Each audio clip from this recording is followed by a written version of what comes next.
I don't know about you guys, but I swear, these days whenever I go outside to catch some fresh air and enjoy the glory of the sun, I'm instantly greeted with mofos triple tapping the Elfington like it was a raid boss. Young, old, fat, ripped, it don't matter. Everybody consuming the Nick some way or the other. Shit, not even our goddamn elementary schools are safe. 12-year-old kids be waking up one day and just being like, you know what? Today seems like the perfect day to get an awful addiction that I will regret for the rest of my life and struggle to control daily. Yeah, better hit up Jimmy too. Maybe he wants to join in. But not all nicotine addicts are the same. In fact, there are a lot of different perspectives on the whole addiction aspect. But one of the worst types to be is the dude who never admits he is addicted. We all know a dude like this. Mofo be sucking on the Penjamin 24/7 or stuffing pouches under his gums every 5 minutes. But when asked if he is addicted, he always hits you with the, "Nah bro, just the fuh. I can quit whenever. I just don't wanna right now." Like, what you mean you don't wanna? Bro been consuming so much Nick, his brain has literally turned into a damn elf bar. And when you tell him to prove it by, I don't know, not vaping for a week, they always hit you with that, "Man, I ain't gotta prove nothing to you. You don't know me, what I've been through. I'm a dog, I'm a killer."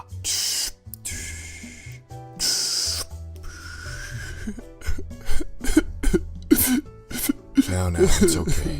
It's gonna be okay.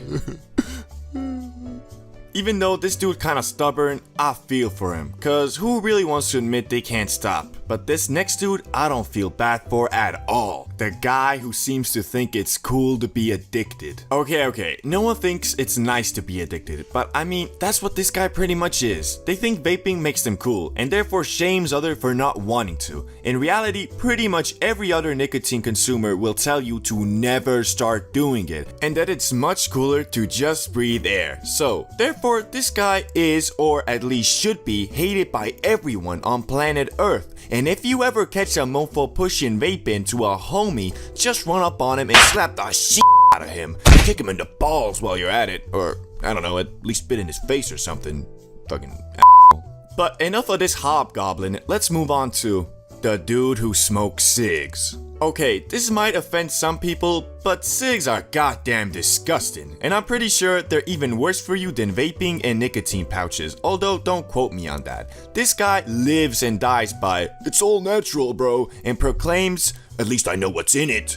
Like, sorry for hanging on to hope that just maybe, I might not get cancer. Cause this dude already marked his calendar for the good old iron lung. Not much to say except for, man kinda smells, so 1 out of 10. Never touch nicotine, let alone cigs. But now it's time for the occasional addict. Okay, this one is near to my heart, cause sad to admit it, this is kinda me.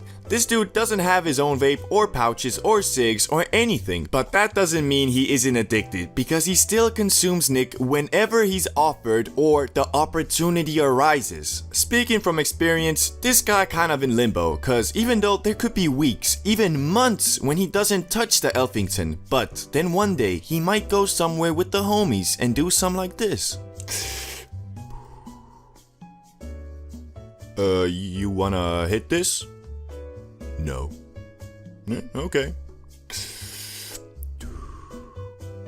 On second thought, so yeah, even though it's a seasonal addiction, it's still an addiction. So call yourself out every time a nicotine addiction moment happens. But time for the last one. I only consume Nick when I'm stressed. So, you only hit the Puffington when you're stressed, eh? So, what qualifies as being stressed? You lose your job, you get robbed, you lose your car keys, you stub your toe, you experience a mild inconvenience of forgetting the lights on in your room, so now you have to go all the way upstairs to turn them off. So, yeah, as you can see, this one is kind of a slippery slope, cause believe me, the more you mess around with the Nick, the more you're gonna be in moments like this.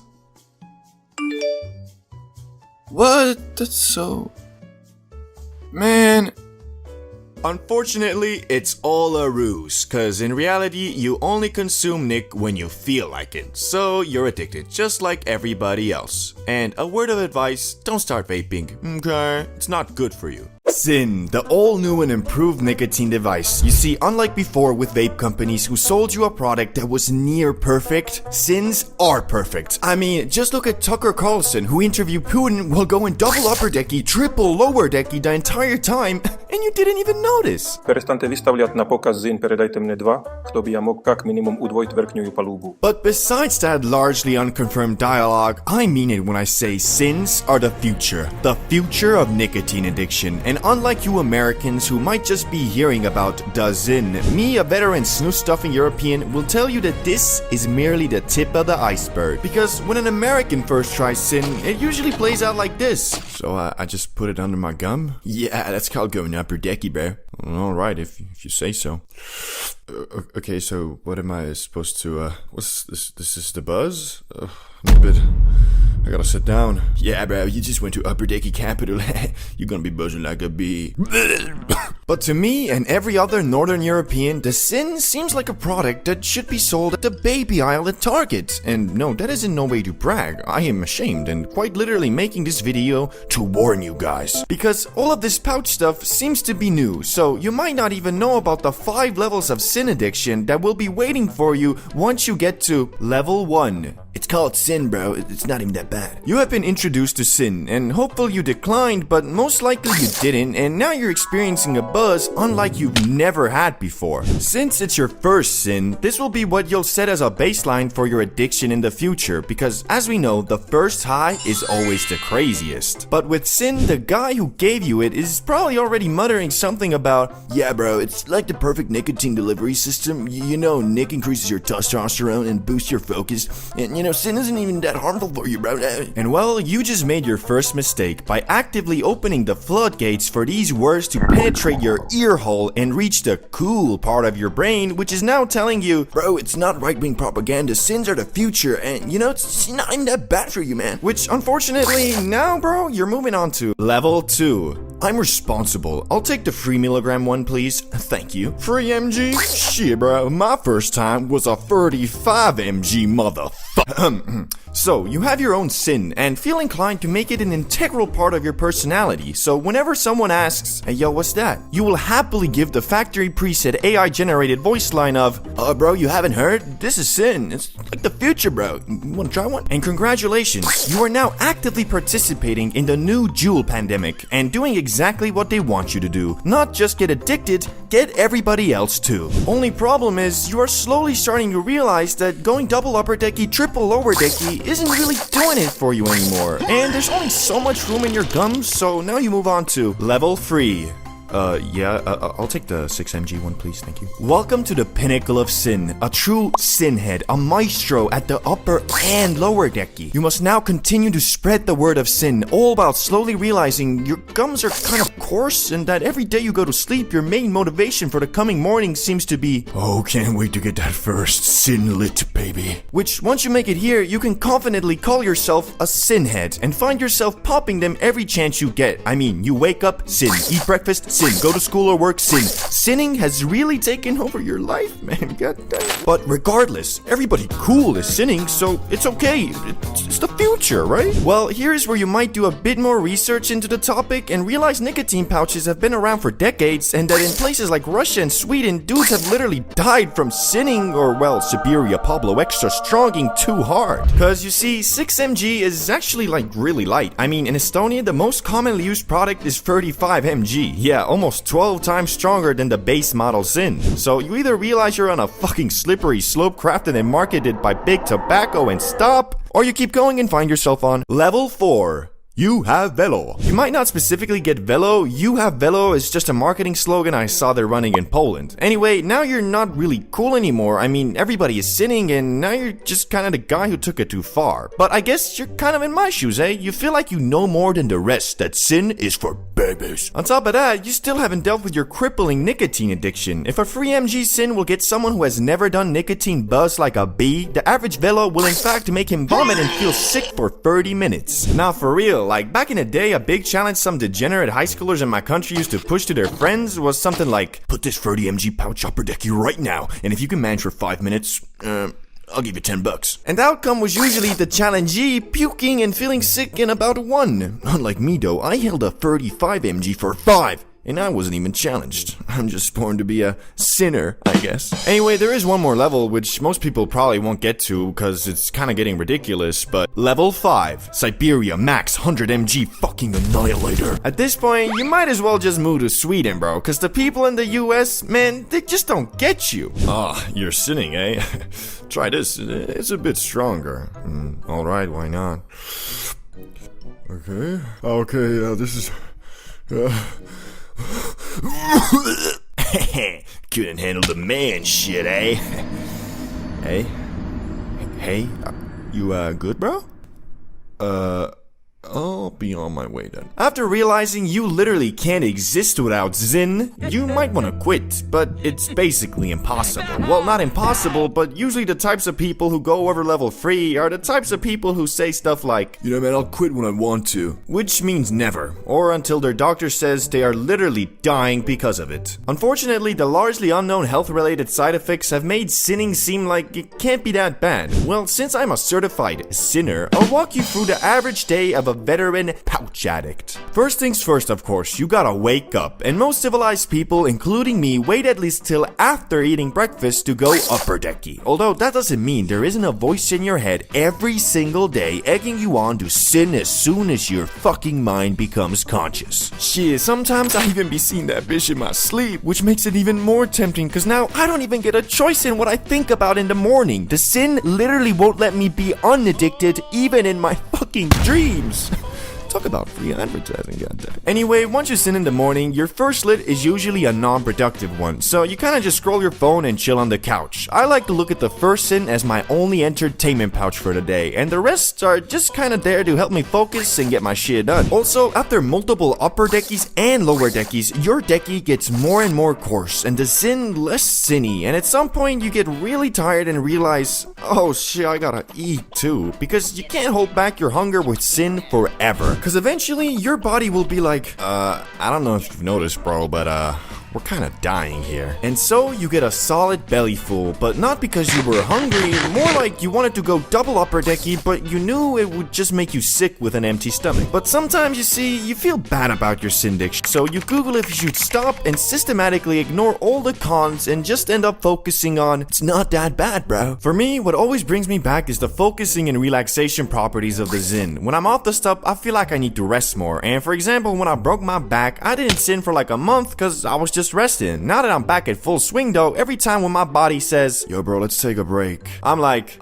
break, yes of course. You mean double upper decky? No, what I mean, you wanna go crazy tonight. Double upper decky, triple lower decky, shall we? And so I pop it and continue on with whatever the fuck I'm doing. I guess what I'm trying to say is though that sins are bad, like really bad, but not so much because of the health implications. Well, they might be, we just don't know yet. Anyway, once you get into the habit of equating sinning with productivity like I have, it's very, very hard to quit. Because the grind never stops.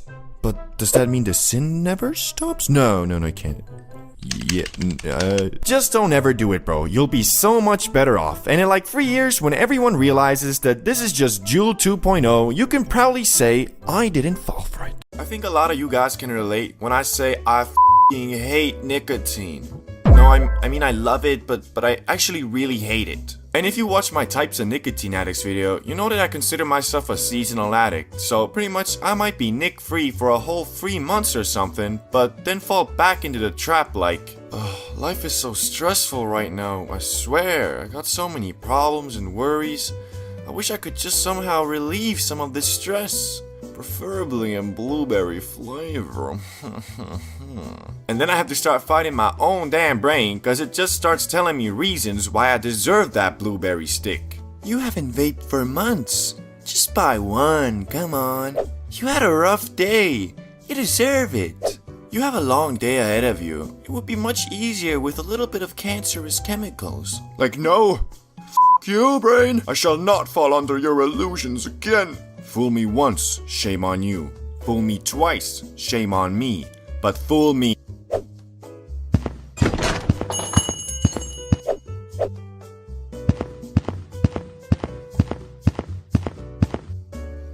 Well, shit.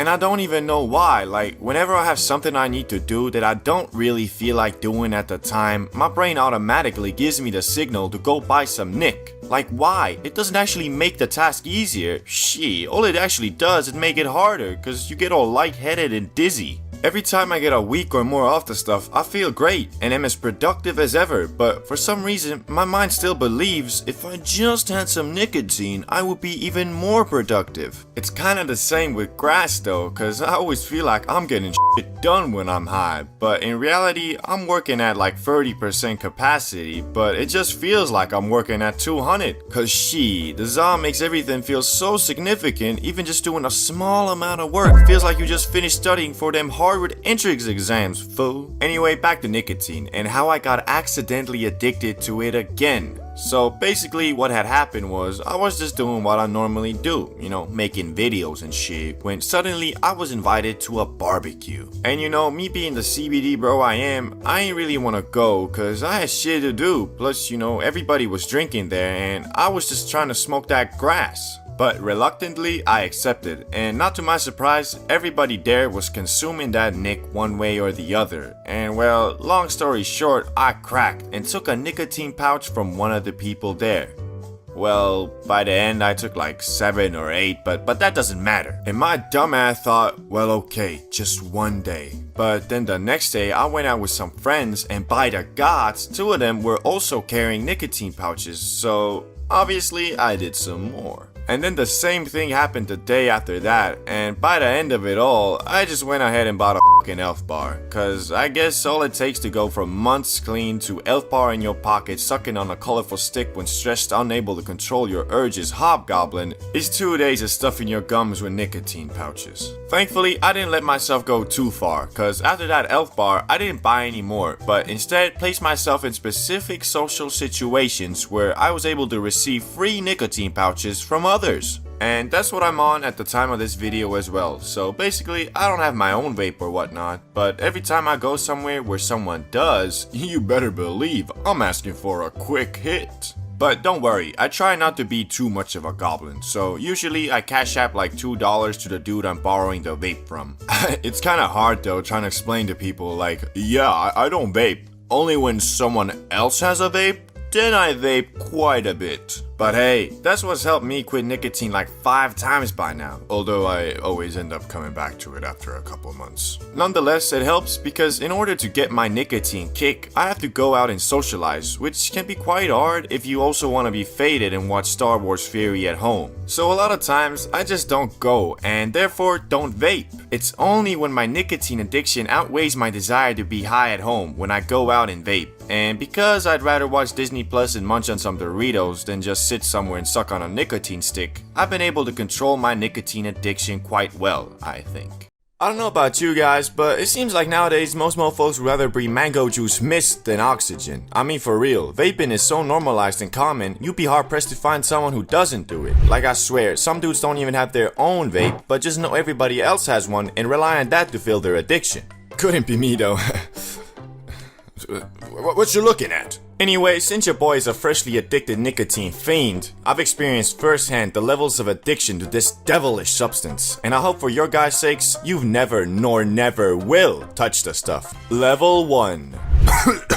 Bro, why would anyone like this? Your first puff off that awful mango stick, and even though it tastes pretty nice, you probably thought to yourself, bro, why would anyone do this? Just chew gum or something. But then after a couple more puffs, cause I mean you're already at the function or bathroom or whatever, you're like, wait, what's this feeling? I feel a bit dizzy and lightheaded, but I think I like it. And boom, you just took your first step to addiction land. But if you're one of the strong mythical humans who after that realization also realized that this shit can get bad real quick and stopped, big ups to you big dog, cause you actually a true G for that. But for most people, it was more like, oh, this is pretty nice. I think I'll visit the bathroom tomorrow as well. And well, that right there is the beginning of the end, cause if you go to that bathroom the next day too, you'll move right on to, Level 2. Social Vapor. Well, you didn't stop yourself when it would have been easy, and now here you are. Not a resident in the school bathroom yet, but a frequent visitor. At this point, you still don't have your own vape, cause in your mind, you know that's when you can't make any more excuses. You would be addicted and would have to face the harsh reality. But while you're at this level, mofos will urge you to buy your own one, and well, that's because you're always begging for them quick rips without donating them yourself.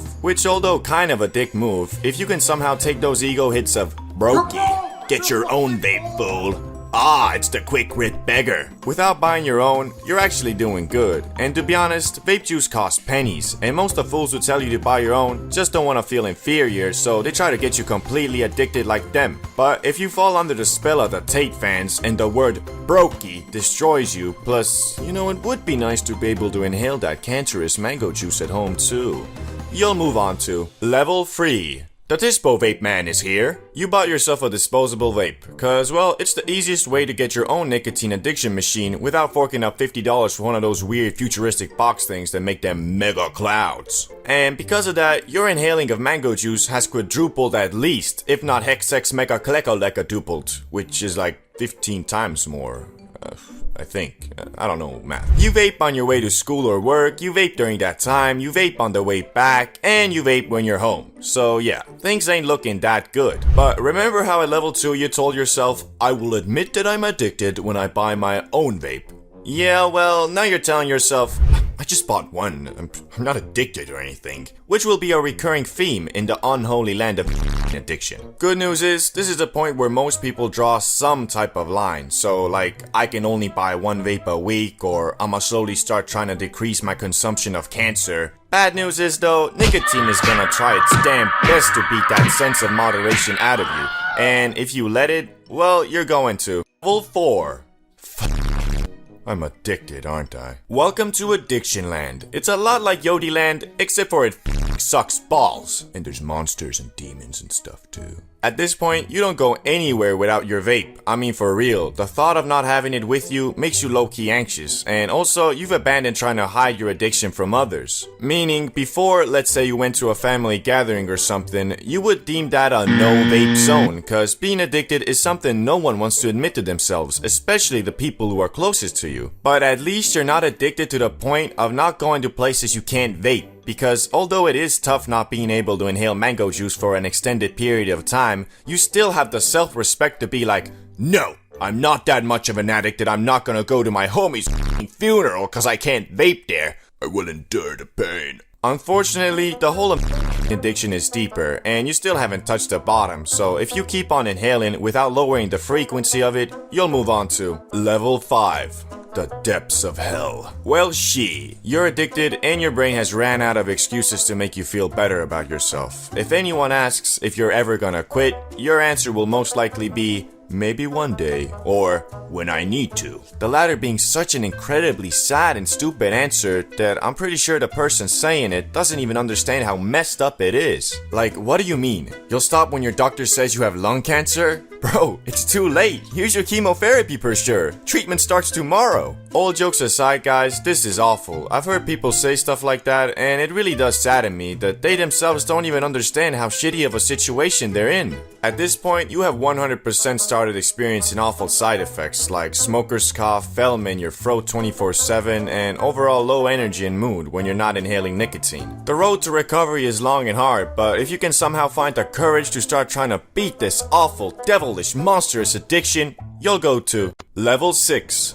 Recovery. Not much to say here. When you got all the way to level 5, it's gonna be a slow climb down, unlike the lower levels where if your willpower allows it, you can just stop on the spot and go back to level 0. Here though, you gotta slowly go down, cause you have actual side effects from not consuming Nick.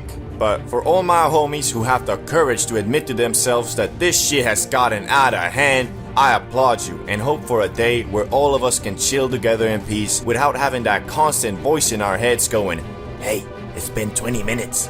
Time for some nicotine. And if you're thinking about trying vaping, then please, for me, you, and everybody who loves you, don't. It's awful and lame as fuck. I don't know about you guys, but the high schools I went to, everybody and they mamas was puffing on some type of G Fuel flavored mist. Got to the point where mofos were scared to go to the bathroom in fear of getting peer pressured into taking a quick rip. I mean, imagine being the new kid at school and you just want to take a quick poopington in the bathroom, but as soon as you walk in, you're greeted with 4 dudes sharing the mist machine whilst hogging the whole sink area. Worst part was, every time you walked in, they made you feel like you were doing something wrong, like you interrupted their confidential meeting or something. Thankfully, even though I never really got into vaping, I was cool with most of the dudes who did. So today, I thought I'd go over all the types of vapors I encountered during my high school career. So let's get right into number 1, the airbender. This guy's the one who did all them cool tricks the other kids couldn't do. I'm not sure if he got any respect from knowing the ways of the wind, but shit, gotta respect the dedication. Cause when I hit the occasional puffington, I always try to recreate them.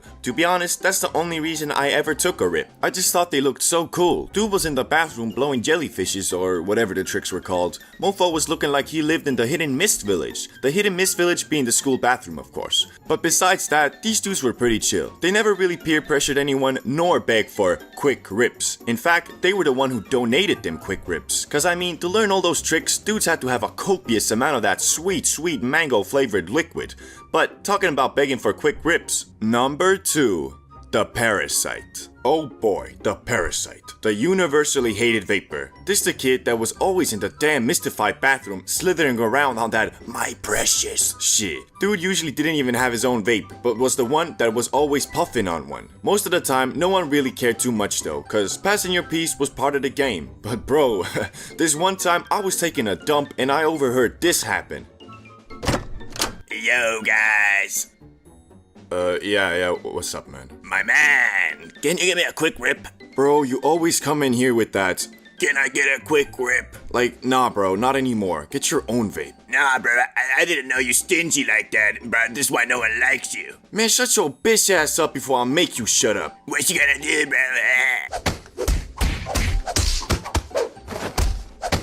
These dudes were really fighting in the bathroom over some watermelon flavored air. But one thing's for sure, that dude never asked for a quick rip from that guy again. To be honest, I rarely saw that dude in the Hidden Mist Village after that. Other dude must have beaten the nicotine addiction right out of that man. God damn. Anyway, time for the next dude on the list, which is number 3, the plug. You ever wonder where all them high schoolers were getting their mango juice? Well, the answer to that is either they got some random guy to buy it for them from the shop, or they had this dude in their Snapchat friends list. This mofo was straight ballin'. Dude must have been feeling like El Chapo walking those school hallways, cause everybody kinda knew him, even the kids who didn't vape. Although the plugs I knew weren't even big vapors themselves, and I always felt like they were in the circle mostly to advertise their new product. But boy did that shit sell. See, if you bought your death liquid from the store, you were paying a premium, but not from this guy. I actually looked into this when I was in school, and how they were able to have such cheap prices is by buying the base tasteless liquid in bulk from eBay or some, and then flavoring it themselves at their base of operations. If you look at it straight up, these guys were kinda scumbags, selling addiction to kids. But then again, they were the same age themselves, so they probably didn't even contemplate the moral aspect of it, so I forgive them. Not that it matters though, these dudes probably off somewhere in Colombia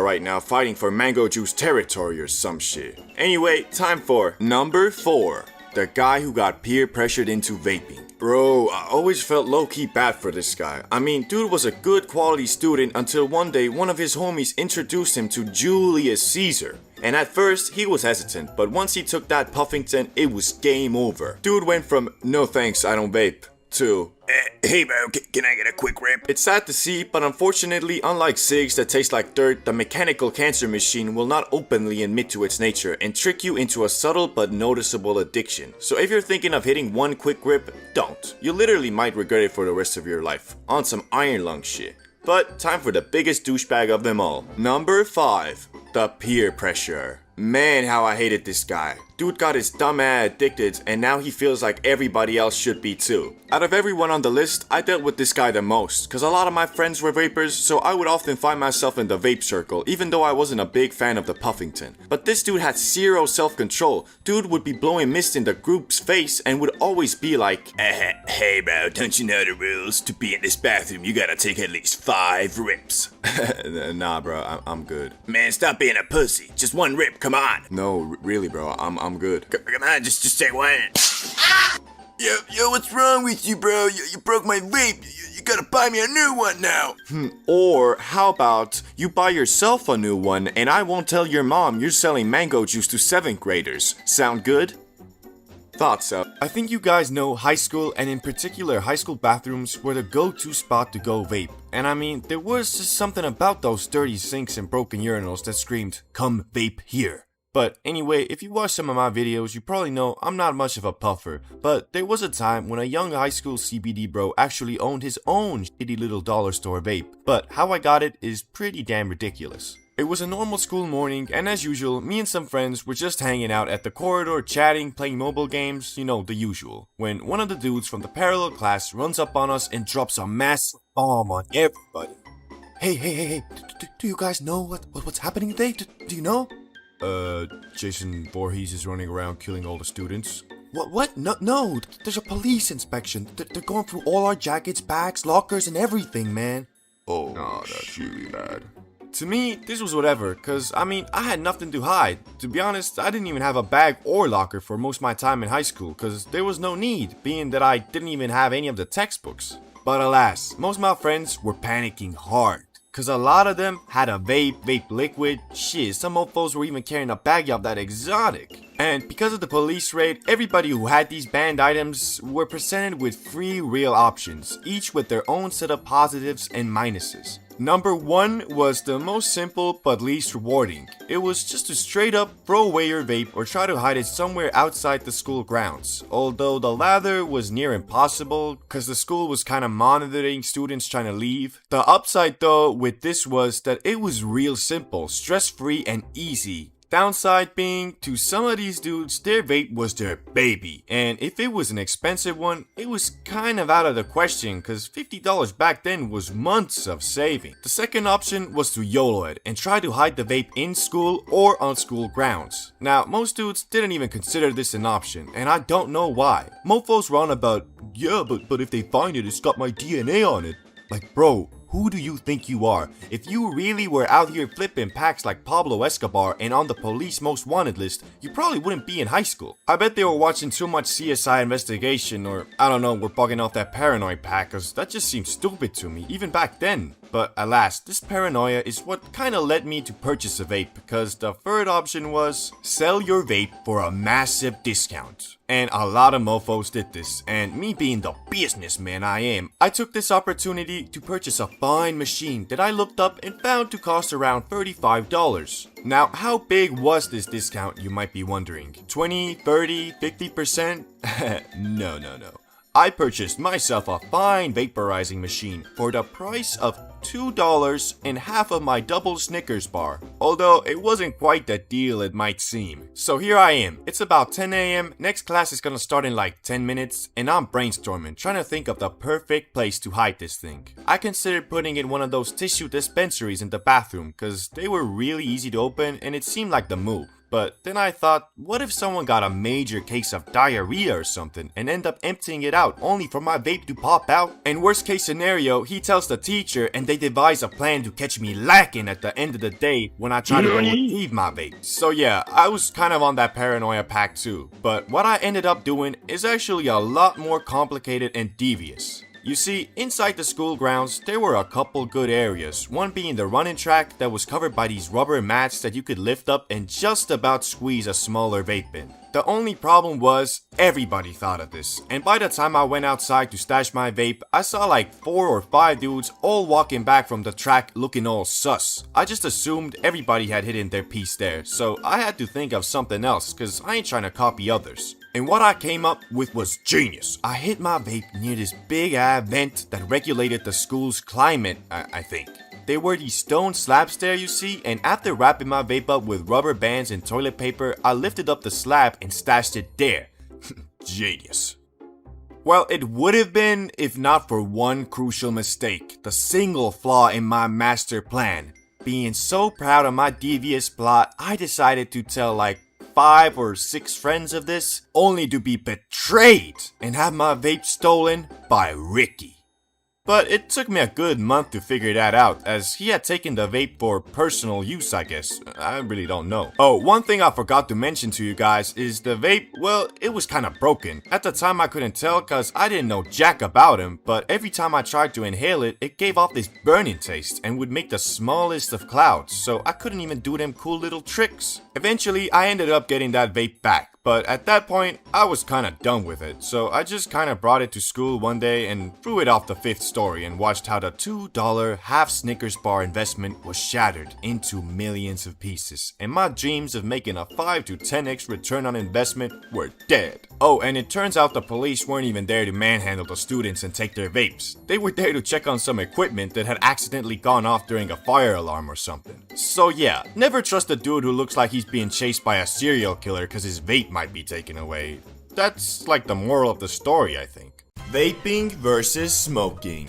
Both activities extremely similar to the naked eye, yet in reality, these lung-destroying practices are quite different. The same way smoking za used to be a very niche thing, mostly done by hippies in the 1960s to 1970s, so was vaping in the 2000s to early 2010s. Yet both smoking and vaping slowly but surely took over the world, to where nowadays you'll be walking down the street and see a dude puffing on a strawberry ice guacamole stick on one side, and on the other see a bunch of college kids sitting on a bench eye squinting like they got hit with a flashbang, holding the Teenage Mutant Ninja card screaming blinker. And although a lot of times a vapor can also be a smoker and the other way around, I'm here to try and figure out which one of these practices is definitively superior to the other, so you can once and for all say to the opposing faction, at least I don't vape, or at least I don't smoke. So let's get started with the first category, and that is the effect.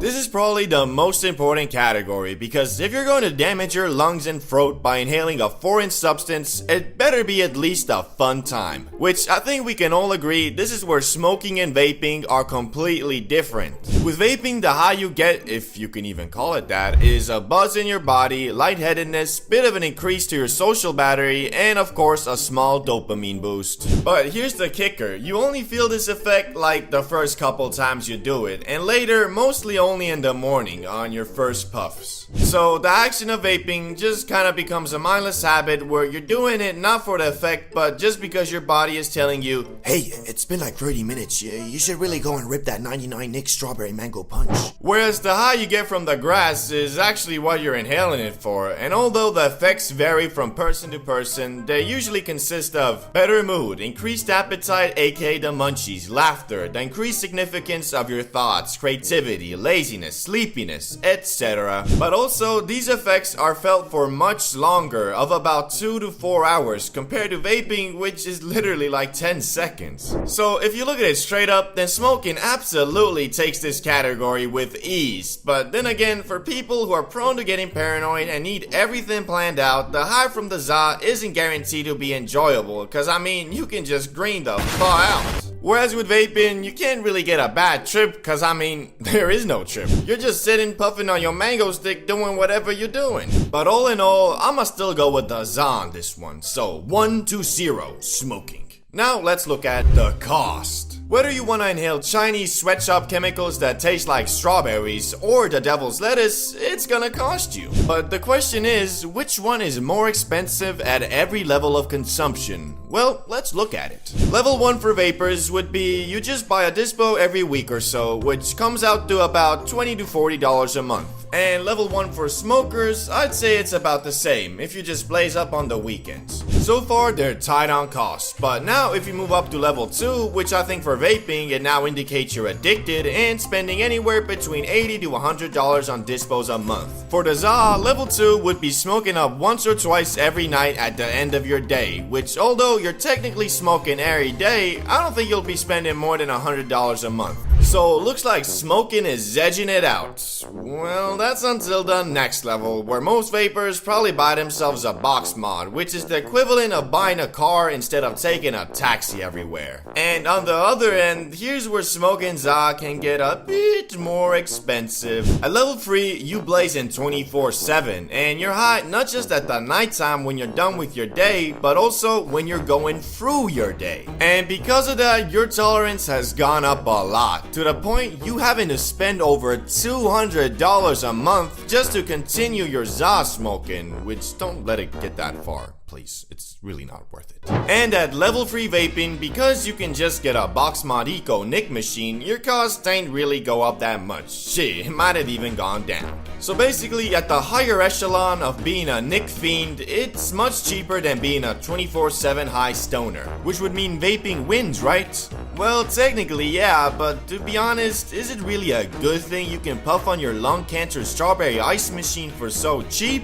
I don't think so, and honestly, I'm kinda happy about how if you smoke up 24/7, your tolerance will evolve to a point you have to drop a bag every month just to keep up with your dependency.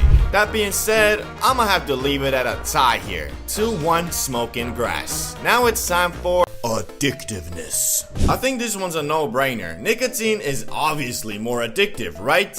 Well, yeah, but there are some more aspects to this comparison, like the fact even if you're completely addicted to nic, you can go about your everyday life just the same, cause it doesn't make you slower mentally, nor lazy, nor paranoid. It's just slowly but surely giving you lung cancer. But with za, if you really start abusing that shit, it'll affect your everyday life, cause it can lower motivation, make you less driven, slower mentally, and hazy. But all of that is only if you let yourself get that far, which is much harder than with nic. Cause the za is just less addictive than the mango stick, meaning with vaping it can literally take just one puff to get you hooked, but with the za it's more like an experience. So although you might have a great time your first high, you won't be in the school bathrooms the next day like, Yo, you think you can give me a couple puffs off that? Haven't hit anything in hours. Really? Give me that!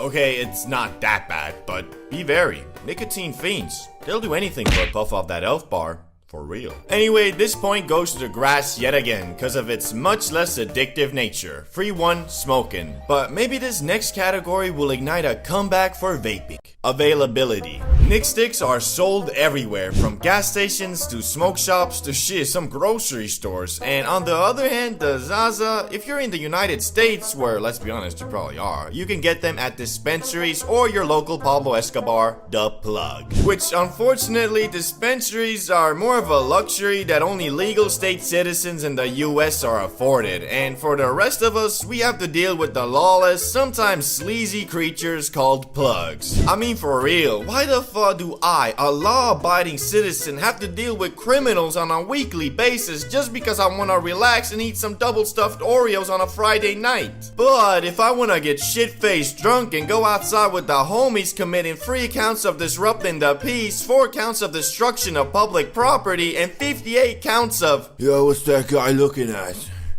He got a problem?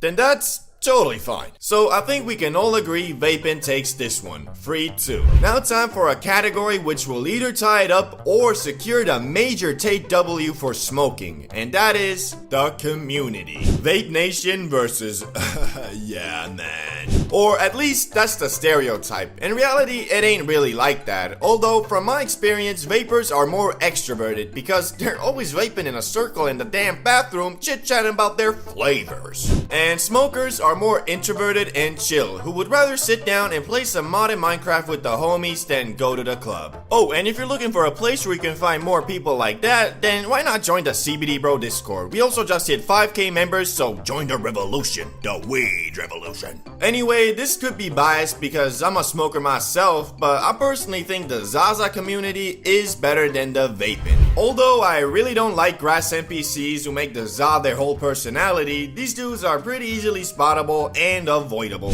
But I mean, vapors got the same thing. Imagine standing in a circle, everybody puffing on their dispo, and then some dude pulls out the Vaporizer Ultra 3000i Max, fully equipped with 8 flavors, a touchscreen, Wi-Fi, and Bluetooth capability. I think the exact same thing that I do with grass NPCs. That's a bit too much, man. Anyway, 4-2. Smoking wins. I don't know about you guys, but I can be kind of a straight to the point, don't care how you feel type of guy. But for some reason, when I'm faded, that low-key changes. Like, the za seems to make me care more about others and how they feel. Don't get me wrong though, I'm not out here going out of my way to help some grandma cross the street and then run into the nearest blood donation bank where after donating my blood, I volunteer myself at the soup kitchen. It's more like if I wasn't high and was waiting in traffic and an old lady was crossing the street, I think, oh my god, you chose the perfect time to cross the street, didn't you? Now I have to sit here like an idiot. I got to do, woman. Move! Compared to if I was theoretically high. Look at that grandma crossing the street. I wonder where she's going. Probably to see her grandkids. Just wonderful. So yeah, I guess the za makes me more inclined to other people's problems in life, whereas if I'm not faded, I seem to focus mostly on my own without taking into account others. But it's not that simple if we're trying to answer the question of, does being high make you a better person? Because another way to look at it is, it just makes you more lazy. Like the example of the grandma crossing the street. What if the difference in reaction is not that of me being just a great all-around guy, but the za just making me forget why I was in a rush in the first place? Being annoyed, stressed, nervous, etc., although not nice feelings, are symptoms of doing something out of your comfort zone. And doing something outside that zone is really the only way to get anywhere in life. Think about it. Do you know anyone who is actually successful in anything without frequently being stressed? You probably don't. Well, you might, but that dude is just probably some snobby rich kid who embezzles funds from their dad's yacht maintenance fund into their shitty little company they started with their friends that they only use to make it seem like it's them who's making money, when in reality all they're doing is taking funds from their rich parents and putting them into their pocket and telling everybody I worked for it, but hey, what do I know? Anyway, we've concluded that the za can make you a more understanding and better person, but it can also make you a lazy mofo who loses the ability to step outside their comfort zone. So, is it bad? Nah, I mean, not really. As we know, the key to everything in life is moderation. And if practiced correctly, it can help you with literally everything, not just the zaza. My point here is that there is a time and place for everything, so there is no real answer to if the zaza makes you a better person, because it all depends on the context of the situation. So if you're always faded and sit around and eat pizzas and watch the Shaolin Chronicles all day, but then say your philosophy is, bruh, I'm all about peace and love. I don't wanna be like you, stressing out all the time. I chase tranquility.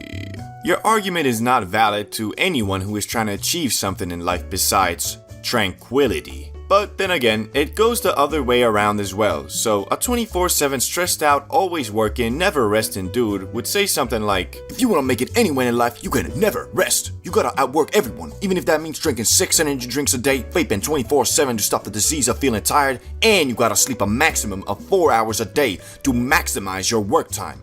And obviously, you gotta work out at least 3 hours a day to build that muscle. like bro, chill. You might be rich, but what does that matter if you die at 35? Obviously, these are two extremes, both at different far ends of the spectrum, and really, you should try to position yourself somewhere in the middle. There is a time and place for everything, especially for the green magic plant, because if you start frequently using it, it really does take your edge away, and if your goal for life isn't only tranquility, then that is definitely a bad thing. Then again, if you're an uber-focused person who finds it very hard to relax even when they should be, then the Zaza can definitely help you in that department and give you a well-deserved break. And dare I say, it can even make you a better person. Or at least make it seem like it to the people around you, cause in reality, you're the same guy, just on a different planet. For example, here are some everyday situations whilst high versus when you aren't. Number 1, someone asks you to do the laundry, but you're not high. Hey bro, can you please do the laundry? Okay, I will. Versus if you are high. Hey bro, can you please do the Shh. Of course I'll do the laundry. You did it last time, it's only fair. Second situation, you're stuck in traffic on a sunny day, whilst you're not high. How long is this shit gonna take? I should've just taken the second road. Versus when you are high. Ooh, is that a new Porsche? Damn, that guy must be rich. So nice just bathing under the sun in this traffic. Oh, shit, I gotta move. Number 3, you're in the cinema. And you're high. This is awesome. Versus you're not high. This is lame. Okay, the last one didn't really add anything to the video. I just really like being high in the cinema. Anyway, I hope you learned something from this video and maybe achieved tranquility. January 1st, 2014. There is a line of people in front of a store in Denver, Colorado. Time goes by and they finally open, which then a man walks in and buys the first ever legal recreational bag of weed in the US and gets absolutely obliterated. And I'm pretty sure no one expected this event to bring forth one of the fastest growing industries in the United States. From being known as the murder drug in India to going to your local dispensary and buying an $80 bag of banana strawberry pudding flavored weed, this is the story of how the ZA went from illegal to a projected $100 billion industry by 2028. And it all started in the early 1900s. The initial regulation of cannabis in the United States came with the enactment of the 1937 Marijuana Tax Act. There is a widespread belief that the decision to outlaw cannabis was driven by racial motivations, for you see, during the early 1900s, a growing influx of Mexican immigrants into the US prompted a shift in media discourse towards portraying the ganja as a dangerous substance, leading to the implementation of stricter drug and cannabis laws. Media reports even went as far as labeling marijuana as the murder drug. Yeah, bro, not meth and not coke, weed was the murder drug. What are you doing, bro? Smoking that murder drug. Oh, I didn't know it was that bad. Yeah, man, it makes you violent and literally go insane. Oh, damn, I'll put it away. Thanks for warning me. Nah, you good, just don't do it again. What's that? This? Don't worry, this is just crack. Also, during this time, newspapers frequently circulated assertions linking marijuana use to mental illness, promiscuity, and violent behavior. These claims significantly deterred recreational marijuana use among the majority of Americans, despite the substance not being widely recognized at the time. Which, my favorite of the bunch is definitely violent behavior. I just can't deny that every time I smoke a doozy at the end of my day, I get this sudden rage, and I just start fucking going apeshit. That's probably also a big reason why Bob Marley was such a war activist and always propagating rage and hatred. Disclaimer, that was all sarcasm. Anyway, later on, John Ehrlichman, or whatever the fuck his name is, a senior advisor to Nixon, was quoted as saying, well, the quote is pretty long and boring, so I'll just summarize it. Pause the video if you want to see the full version. Did we know we were finessing the public about weed? See, of course, dog. But you gotta understand, bro. We did it for America. We got the public to associate hippies with weed and blacks with heroin. Then we criminalized the shit out of it and went full commando on them. We talking Rambo. We talking death to the chopper. Shit, we went full D-Day on them motherfuckers, man. We hit so many damn licks. Shit was kind of ridiculous. This quote was kind of the catalyst of the 1970 Controlled Substance Act, which was the consolidation of over 200 previous drug laws into a single statute governing the production and distribution of specific substances. Under the Controlled Substance Act, drugs were categorized into 5 schedules based on their potential for abuse and medical utility. This streamlined the process of drafting and amending laws to encompass entire groups of drugs rather than addressing each one individually. Schedule 1 drugs, the most rigorously regulated, were classified as having no recognized medical value, so obviously medical marijuana must have been like the lowest schedule, right?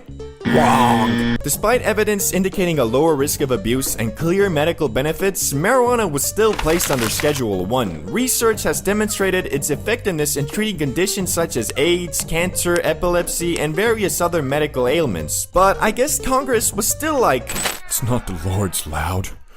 It's the devil's lettuce. Since its initial prohibition, there have been ongoing movements advocating for the legalization of cannabis, which in the 1970s pressure to legalize weed intensified in California. Proposition 19 aimed to legalize the grass and was introduced on the ballot in 1972, but garnered only 33% of the vote, so it failed for now. The push for legalization has primarily focused on 3 distinct products: CBD, medical marijuana, and everybody's favorite, recreational marijuana. marijuana. So finally in 1996, California became the pioneering state to overturn the prohibition of weed by legalizing medical marijuana, despite conflicting with the federal law, brah. Subsequently, in 2012, Colorado and Washington became the first states to legalize recreational weed use. Oh yeah. Yo bro, did you hear? Weed is finally legal. Really? Yeah bro, I just bought this from a store. Shit is wild. So you're telling me if I went down to my underground farm, harvest my 20 or so pounds of weed, then go to the university campus, set up a weed lemonade stand and sell all of my lemon haze to the students, I'm not a drug dealer and just a businessman? Nah, I think you can like have a couple grams and your operation is still, well, not gonna lie bro, I got a wire and the FBI should be kicking your door in right about... FBI, open up! Which brings us to today, where the za is still federally illegal and a Schedule 1 drug, and because of that, there really isn't a lot of research on it. Between 2000 and 2018, $1.56 billion was allocated to cannabis research, with half of this sum dedicated to investigating the potential adverse effects of the drug in recreational use. This disproportionate allocation meant that understanding the harms of weed received 20 times more funding than any other area of research, while only a fraction, less than $5 million, was directed towards enhancing our understanding of its therapeutic application. In 2018 though, the Farm Bill legalized CBD throughout the US, as long as it followed the rules of staying below 0.3% THC, which this Farm Bill turned out to have a shit ton of legal loopholes, making the sale of real weed online completely legal and possible. More on that later. Anyway, because of the lack of research and, well, frankly, awful regulations, we are currently in the wild west of the cannabis industry. You might assume buying weed from a big brand is safer than, let's say, your friendly neighborhood plug, and in some cases it might be, but a lot of times your plug is selling the same shit a dispensary is, just the dispensary is putting it in a fancy bag. Even worse, there's a big issue with sprayed weed, which basically means bud that is artificially flavored in a machine to give the illusion of it being some exotic Havana pack, when in reality it's just a mid sprayed with banana flavor. So you're telling me this eighth costs $100 because it was grown and harvested in Uganda, Africa, right next to the exotic banana farms, and that's why it's banana flavor? Yup. Then why is there a spray bottle right there labeled banana? Why are you asking so many questions, man? Are you a cop? What? No. Guys, get over here, we gotta kill this guy. But you can't fully blame the growers and dispensaries for this. The problem is the regulations and taxes that are put on these products are so hefty it makes turning a profit really hard. Basically, if your manufacturing cost isn't like at least 10 times less what you're selling it for, you're kinda screwed. There's also a multi-billion-dollar industry that spawned from the 2018 Farm Bill called the derivative industry, and if you don't know what derivatives are, they're basically weed, but sometimes altered chemically, like for example HHC, which is just THC but with an extra hydrogen molecule. The most insane derivative is THCA though, which is quite literally just weed, only in its normal state before you heat it, it isn't. It's only after when you light it that shit converts to regular old get you smacked like a penguin THC, which, you know, unless your main method of getting high is sticking the nug up your ass.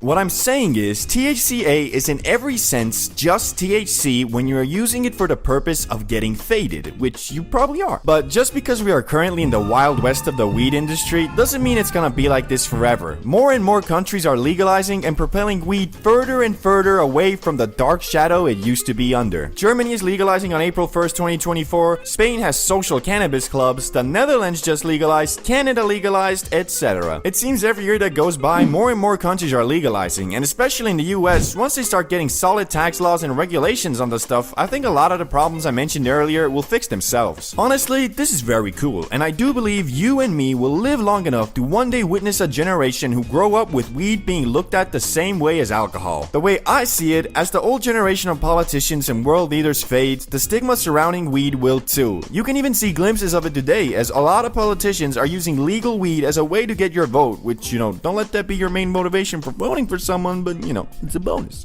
High in the sky going 600 miles per hour. What can go wrong? Hello, valued customers. Captain speaking. We'd like to apologize for the delay. We got word that one of our passengers is smuggling Schedule 1 narcotics on the plane, and we have informed the local authorities who should be escorting the man out right about now. Alright then, scumbag. Empty your bag right now. I can smell the narcotics on you. Officer, why? I don't have any narcotics on me. I just ate a legal hemp gun. Oh shit, he's got a gun! That was a close one, but don't worry, folks. The situation has been handled. We'll get a crew to body bag this son of a bitch.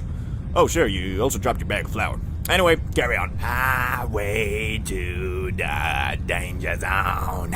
Well, turns out quite a few things, but over the clouds there lies a rainbow so beautiful it might just be worth it. Because as we all know, flying friggin' sucks, because unless you have an online university making you $1 million a day, you're gonna have to get used to paying Michelin star restaurant prices for tap water and the most disgusting food you'll ever taste in your life. And I promise you, bro, I'm not over exaggerating. The last flight of our US trip from JFK to London, me and RizX decided to pop a New York Lego Brick Blue Rats Eddie just before we got to the airport, so we were faded both at the airport and the first half of our flight. But I'm getting ahead of myself here. This was my first ever time flying high, and yes, this might be a shocker for some of you guys. CBD bro, isn't smoking that Qui-Gon Jinn Vietnamese Phillips head runs 24/7?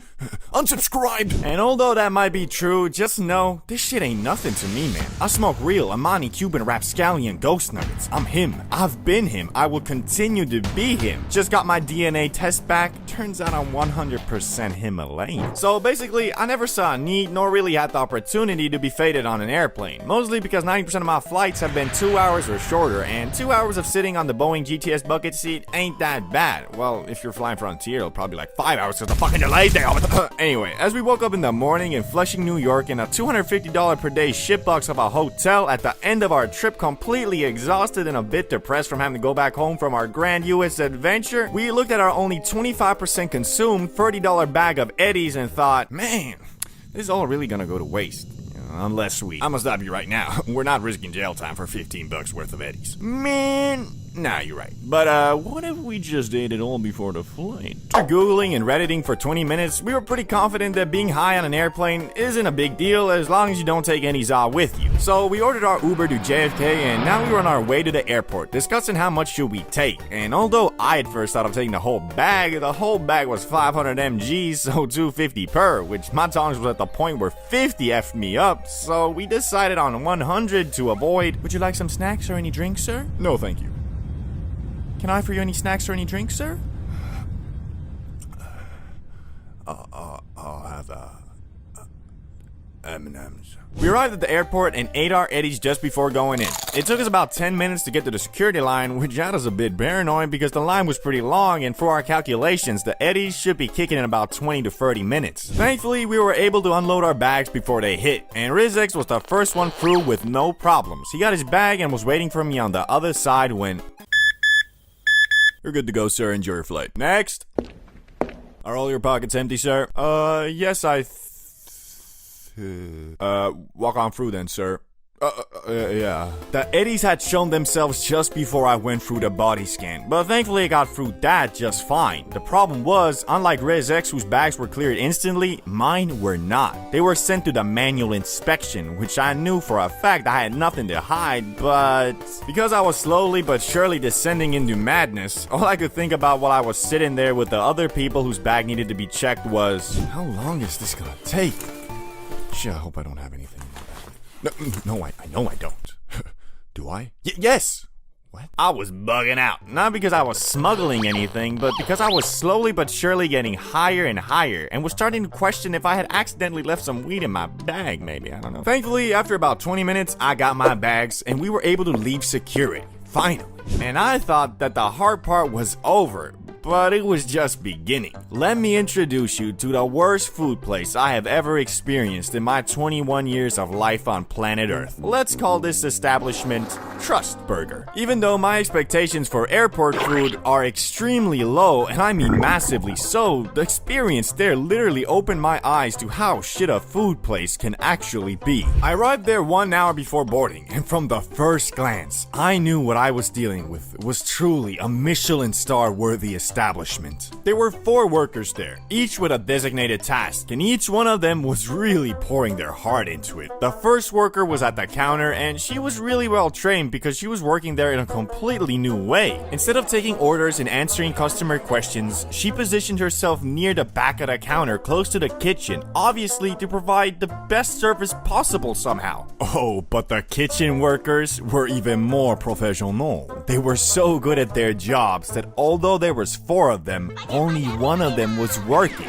And I'm assuming the others were there for quality control. Now, normal folks like myself and you would think that having a line of people waiting for their food with angry faces would make these guys rush. But no, what we were dealing with were truly smooth operators. Even in the face of controversy, with all eyes on these 5 workers, however much the customers tried to get it out of them, they refused to muster up even one singular fuck. And obviously being that the person who was supposed to be taking orders was doing something else, mostly chit-chatting with the other workers, everybody including me had to order from the self-service machine. And so I did. After ordering, I went to buy some Ruffles and M&Ms, and because I was bugging off the Cuban rapscallion ghost nuggets and had lost my sense of time, I went up to the counter to ask if my order was ready. Yeah, hello?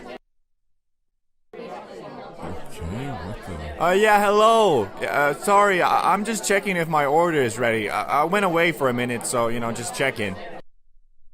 I don't know. Okay. Well, do you know where I can find this out?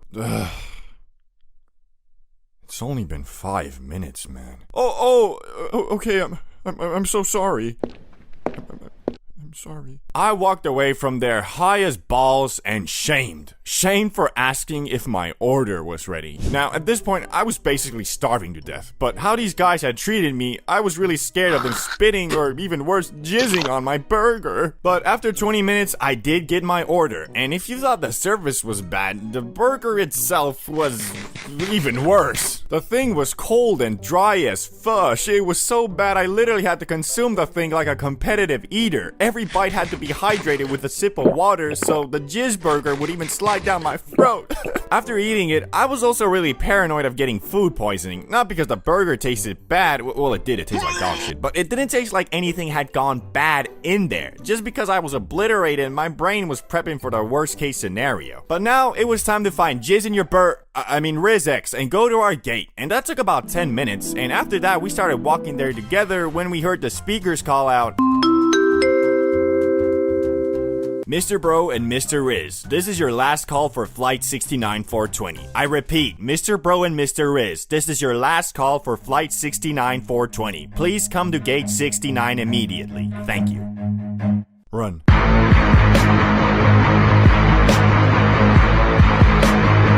Thankfully, we got to our gate and made it on the plane. And turns out there was plenty of frickin' time because we still sat and waited for 30 minutes before the plane took off. Which that might have also been the reason why the guys at the gate looked at us like a bunch of baboons. Looking back at it, it must have set off some alarms seeing 2 6'5" behemoths running at full speed holding their carry-ons on top their heads like they were running from a lion, but hey, at least we made it. But once the adrenaline wore off, I realized 100 mg was truly too much. I was fighting demons on that aerodynamic plane, and what made it worse was the flight attendants were all super posh and uptight. We were sat at the extra legroom middle aisle, and I swear it wasn't just a za. These motherfuckers were looking at us, judging our every move. Anyway, after sitting in silence and looking down at the floor for 30 minutes, we finally took off. And because it was an international flight, it was a massive plane. And as it was taking off, it made a lot of creaking and sketchy noises, which increased my tweak meter to almost maximum. I mean, it doesn't make sense physics-wise. How the fuck are those massive wings supported with just a connection to the body of the plane? Things were flopping like crazy, and however much I tried, I couldn't get the vision out of my mind that as soon as the pilot starts pulling up, one of those wings would detach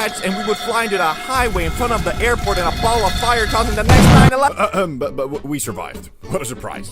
I guess it was just a week. I did end up sleeping for 4 hours of our 10-hour flight, which was great. I'll leave it up to you though if you think it was worth it, as all the stress and anxiety did pay off very nicely as I watched Vikings and ate M&Ms for the rest of the flight with a smile on my face. We proceeded to touch down in London at 6 a.m. and slept for 4 hours at a McDonald's before catching our last flight home. You know, back in the day, if you wanted to get high discreetly, sorry bro, there was no way. I mean, you got the J, which stanks up everything. You got the bong, which although doesn't stank as much, where you gonna hide it? Imagine trying to sneak by your parents on some... What you doing dropping shit at a time like this, boy? Downstairs, I came for, I came down, I wanted a glass of water, yeah. Boy, you must be neurologically disabled if you think that'll excuse you from breaking some dusty-ass dollar store piece and spilling bong water all over my goddamn living room. No, it's... Here, take a smack of this shit. It'll get you proper, boy. Well, that sounds like a pretty fun... Anyway, point is, you're not gonna be hiding that shit for long. Only real option you had was the pipe. But bro, at that point, you sacrificing everything you got for one high. Like, I swear, the pipe is the last way anybody in their right mind wants to get faded. Every time I hit it, it's like my lungs and throat revert back to factory settings. Like I ain't never inhaled anything besides O2 before. Basically, by smacking the pipe, you're hurting your lungs and throat to the point it kind of fucks up the first 30 minutes of your high. And that's exactly why when the first Penjamin was invented by the scientists at Yodiland, it changed the game, bruh. Never before could you get obliterated on the go regardless of where you were or what you were doing. And thanks to that, getting high has become so damn easy, you got motherfuckers making obliteration their normal state. Never before could someone do anything even remotely sus and you could just assume they were fucking high. My man had sunglasses on for no reason, faded. Dude was staring somewhere for a bit too long, obliterated. Dude went to White Castle for a culinary experience. Well, that motherfucker's just weird. Goddamn cafeteria food. And you can forget about gas stations and fast food places. I mean, at this point, it's like damn near mandatory to be blasted on the job. And I got nothing against that, just since 90% of the time I find myself at 7-Eleven, I'm fried too. And the motherfucker that's supposed to be helping me is trying to scan my items with his damn iPhone. Nah, but for real, the pace that these fried motherfuckers work at is fine when your brain is running at the same low frequency. But if you're in a rush, it'll take damn near every ounce of mental strength you got to stop yourself from forcing a damn self-checkout.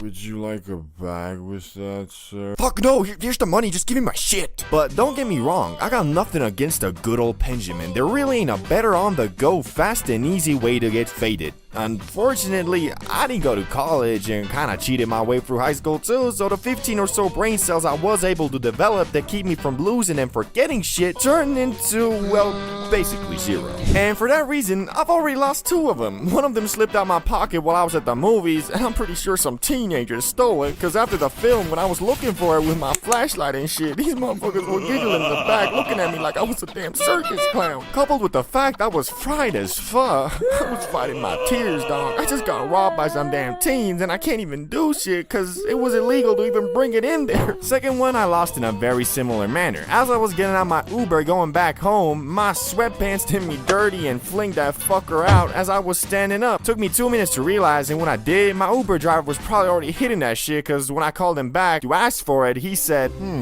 Let me check. It seems that you only left me a $1 tip.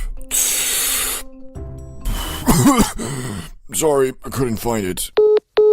And that one hurt the most because that was the first pen I ever had and the one I used for my first Penjamin adventure, which my first time was, well, by far the highest I have ever been in my life. I'm talking freaky, I'm talking third person. Shit, it was the first time in years I truly greened the thaw out. For you see, normal weed or bud is just that, normal. So the strength of it is confined in the realms of reality, unless you know it, it's moon rock. Anyway, the biggest difference between smacking a pen versus, let's say, a J is that the pen doesn't have normal bud in it. It has concentrate, which if you're unaware like I was, is about 10 to 20 times stronger than bud. Knowing that, the best way to get faded off the pen is by just taking small rips to avoid getting sent into the goddamn shadow realm. For example, the YouTuber Damien Luck 925 is very well known for taking multiple blinkers, which is the biggest hit you can take, outside in social situations, most notably in random classrooms, like it's nothing. So me being at my USA Airbnb alone in the confines of my living room, thought to myself, okay, so it looks like the basic hit I should do at least is 1 blinker, but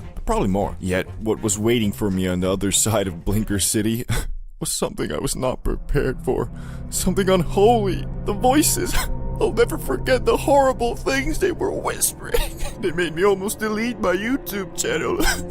Anyway, it started with me ordering a 1-gram pen off of Weed Amazon, and it arrived the very next day in a beat-up Cadillac with a delivery man who, from the looks of it, tests out every product he delivers just, to make sure the quality is there. Yo, bro, you're here for the Wii, right? You got the cash? Yeah, I ordered through your website, though. It should be paid for already. Yeah, I forgot I take online orders now, too. Anyway, here's the stuff, bro. I trust you. Hey, thanks, bro. Have a good one. You too, man.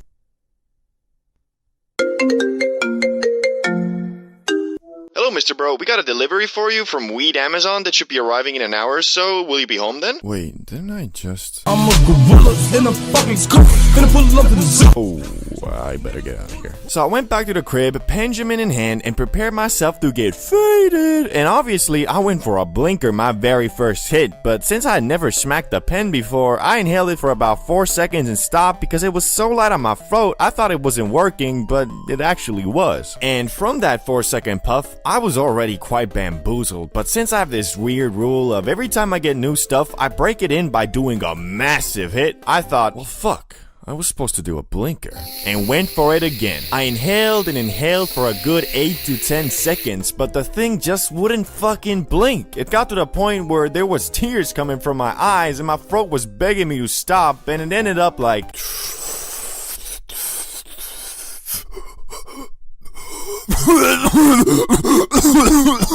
I had made a grave mistake. I was so fucking high, I felt my soul leave my body. I was so high, I forgot I was even high. But it was just the beginning, cause over the next 10 minutes, I just kept on getting more faded, and the demons in my head kept on getting louder and louder. But if you know me, I kinda refused to green out, so I just kept on doing random shit like reading the ingredients list off my bag of M&Ms, reading the comments on my videos. Change at Dark Blue. Do things has changed career. Imagine how being another YouTuber. Kill yourself. Was not doing good. I was keeping a strong facade, but inside there was a war going on. I was feeling like Naruto with the 9 tails, only instead of an all-powerful destructive force talking to me, I was just really fucking high. Anyway, so yeah, I was grading out, which hadn't happened to me in years, and I concluded that because the voice of reason was completely being outspoken by the voice of tweaking. The good news is though, the hype from the Penjamin doesn't last too long, and in about 1 to 2 hours, I had started coming down, but at that point, I was already crawled up in my bed, scrolling endlessly on my phone, until I finally reached a state where I felt good enough to come out of emergency mode and order some food and ate myself into a food coma. So I learned, well, firstly, that motherfucker Fulcrum is actually insane, or his tolerance is just something else, bro, and that the Penjamin is best enjoyed in puffs of 3 to 5 seconds and not blinkers. Smoking alone. It's a lot different than smoking with a group because, well, you're alone, so it's exclusively your job to explore those high thoughts and piece together fun activities to enjoy the high. And if all goes well, you'll have a blast, scrolling shorts, playing games, watching movies, pondering the scale of the universe and how nothing actually matters. It's great! But it comes with a catch. You see, when you're with a group of friends, it's much easier to stay on subject and destroy the evil thoughts the grass might curse you with. So, in my experience, when I'm getting high alone, I usually smoke a bit less just cause being super mega high is 99% of the time best enjoyed with a group and not by yourself. Unfortunately, when I was a youngster, I hadn't discovered this. In fact, I accidentally got the highest I'd ever been up until that point. And the demons I faced that night made me who I am today.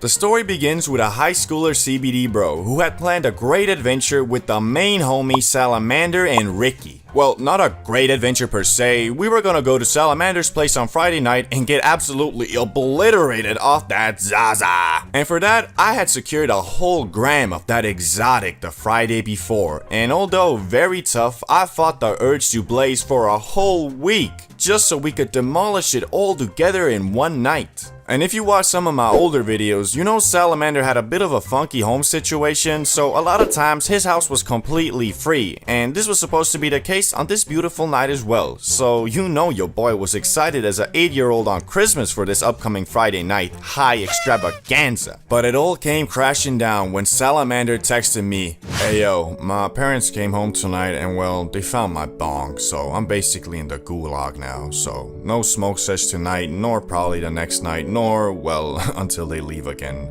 See you once I serve my time. LOL. A true tragedy. Our plans have been foiled by none other than Salamander's stinky old bong. But I think you guys can see where this story is going. I had a whole gram of that fine exotic grass, and I've been holding myself back for a whole week in anticipation for the now cancelled high extravaganza. So here I was, standing in my shitty little dorm, filled with sorrow. I decided, screw it, I'ma just smoke alone. So I put my level 99 J-rolling skills to use, and after about 15 minutes of fumbling the spliff, I had done it. I rolled a J that was intended for free people, and headed outside to smoke it all by myself. After heading out, I went to my favorite park bench that was just outside the dormitory territory and started chipping away at the abomination I created. 1 puff, 2 puffs, 3 puffs. I was faded than a hoe, but nowhere near the fadedness I had been awaiting for. I continued puffing away until I reached the halfway point and my mouth became drier than the Sahara Desert, bro. So I took a little break to try to figure out how high I truly was. As I stared into nothingness for a good minute, I felt my first person camera slowly pull away into third person, like I was in GTA 5 or something. And I have no shame in saying I didn't smoke the whole thing, cause I was starting to get a bit paranoid, so I took my half-smoked 1G spliff and headed back to my dorm. And bro, you know those creepy pictures that are creepy because they look familiar, like it's just a normal pic, but then you really look at them and realize they ain't normal? Yeah, well, that's how I felt when I walked through the hallway leading to my room. But anyway, once I got to my room, I was still feeling paranoid. Like, it was weird cause I had never felt that way before from Za, and I think that's just cause when you get high with others, you're kinda comforted by the fact that you're not alone in the feeling of being absolutely smacked out of your mind. Thankfully, I did find some comfort in my favorite platform, YouTube. So I started watching some good vibey videos and slowly snapped out of my paranoid state, but was instantly greeted with a new problem. An uncontrollable sensation that, if not satisfied, will drive you right back to where you started.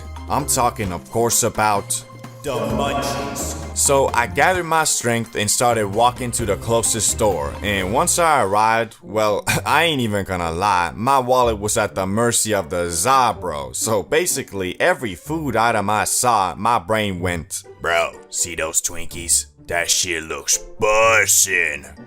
Yeah, I know, but it's $4 and I already got like $25 worth of stuff in my car. Nah, bruh. Screw all that. You buy this fucking bag of Twinkies, or I'm giving you a panic attack right here, right now, bro. Okay, I'll buy the Twinkies. Yeah, of course you will. Well, while you're at it, take that cheese sauce for the nachos, too. Okay, I will. After my brain finished ganking the shit out of my wallet, I went back to my room and started demolishing everything I bought. And after that whole munch sesh, I was feeling a lot less hot too, but also my stomach was a bit upset, so I took a massive dump, laid down on my bed, and started scrolling shorts. And I scrolled and scrolled until I passed out without even brushing my teeth and still in my clothes. So you can imagine the next day, I had a bit of a kush hangover, feeling like Shrek, haziness, and overall being slower mentally, but hey, no regrets, cause my brain wasn't lying about those Twinkies, goddamn. Sometimes you do stuff that you shouldn't do, or at least you thought you shouldn't do, like mixing a mega pack of magic mushrooms with a ton of ultra fine Amsterdam Zaza. But I'll be damned if I was gonna give up on my one chance of pushing the limits of wonder and end up being some grumpy old man talking about what could have been. When I was your age. Shut up, Grandpa. When you was my age, you was a scarf knitting, romance watching, Toyota Prius driving, zero hoes getting pussy. Now shut up and give me my $20 birthday money, you fool. Anyway, so it begins with me and my brother in Amsterdam, yet again. It's our last day there and we're looking to end this trip off with a bang. We stumbled into one of those magic stores that sold all of these crazy substances, literally shelves stocked with little vials of liquid that had specific effects comparable to every drug you can think of. But we had our eyes set on something a little more natural, a little more psychedelic. A mega pack of Space Hawaiians. We grabbed those shrooms and brought them up to the counter, feeling like some kids at a toy store buying their first Beyblades. So, how much should we take? All of it? What's the trip like? Cool. Anything else we should know? Don't be a pussy, I guess. Can we mix this with the Zaza? No, do not mix it with the Saw. Okay. Jeez, can't be that bad. Okay. Well, if you want to end up like that guy, be my guest. But no, you were warned. So anyway, we got the shrooms and left the store. But after what that guy said, I was low-key scared of these things. And on our way to the hotel, I started Googling like a machine. Reading every forum post about mixing shrooms and weed. And well, I'd say about 80% said not to do it. But man, the other 20% were hyping it up like crazy. Saying that it was the coolest experience they've ever had. And how you become one with the universe or some shit. We got to the hotel and instantly downed those space Hawaiians. And started waiting for it to kick. Hey, is it hitting it? Nah, not yet. You feel anything? Nah, still nothing. Then bang! Bruh, I'm feeling it. Yeah, boy. We started doing the usual mushroom things, like looking at stuff, thinking about stuff, talking about stuff. But after a while, we got the genius idea to go to the red light district. If you don't know what that is, well, it's pretty much a street full of sex workers lined up trying to get you to come pay for that sloppy toppy 5,000.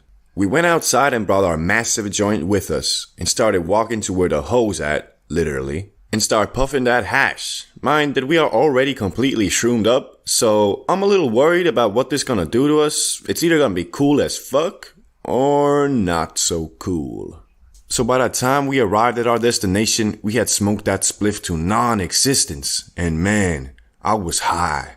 I was so high that I thought I was in a fucking cartoon. Like actually, the world didn't look how it usually looked. I felt like me and my brother were pretty much aliens walking among these local people trying to fit in. The building seemed tilted and people's faces were blurry to me. But thankfully that didn't freak me out because I was just so amazed of how goddamn soinked I was. At some point I started really feeling my brain. Like not just a piece of meat in my skull, but the neurons that were constantly firing off. Meaning if I thought about moving my hand, I could feel my brain sending out the signal and how the electric pulse traveled through my body into my hand. So basically what I'm saying is, I felt like I was actually controlling this giant piece of meat that is my body like a goddamn mech suit. Anyway, what made this whole experience so trippy was the things we saw. The sex workers in the district were sitting or standing right behind these big windows and always had a red light to signal that they're here for business. But they seemed more like dolls than humans. They all looked the same. Giant fake lips, face painted with tons of makeup, and these skimpy ass dresses. Not gonna lie bro, it was low key freaking us out. Cause every time you walked past one of them, they looked at you, staring with those doll eyes, waiting for you to come closer, so they can suck out your soul. Nah, they don't actually do that, but you know, that's the type of stuff you might believe if you mix cannabis with shrooms. We ended up walking around for like 1.5 hours until we got tired and went back to the hotel. But bro, those 1.5 hours, I swear, I was not on planet Earth. That mixture must have teleported me to the amazing world of Gumball universe or some shit, cause no way the things I felt and saw were of this world. But overall, we didn't freak out or have a bad trip or anything, so I'd rate this trip a 10 out of 10.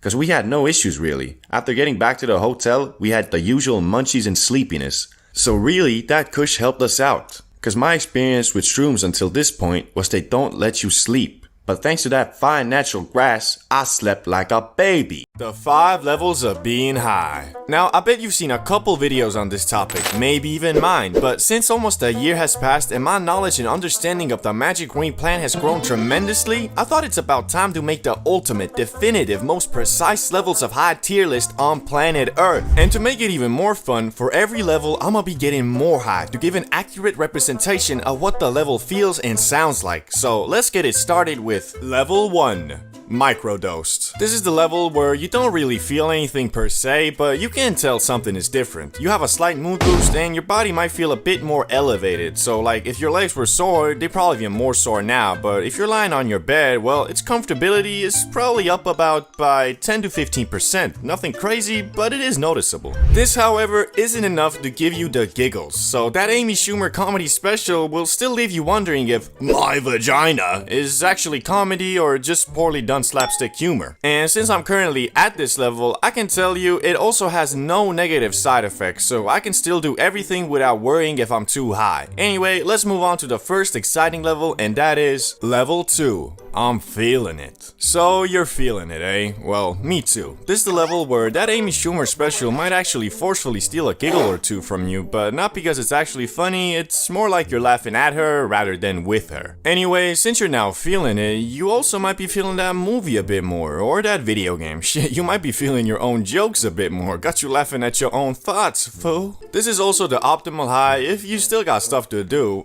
Well, to be honest, if you got stuff to do, probably better to not be high, but at this level, it's still definitely doable, just a bit more difficult. Another way to look at it is, this is the high the workers at Subway are usually on, although I have seen mofos way beyond this there too, but for the most part, this is optimal cause the loud hasn't got you moving slow-mo quite yet. As for me, I'm still able to read this script and pronounce my words just fine, so you probably can't even tell I'm high right now. But now it's time to get to the first level where a mofo can feel too high if he's not experienced. Level 3.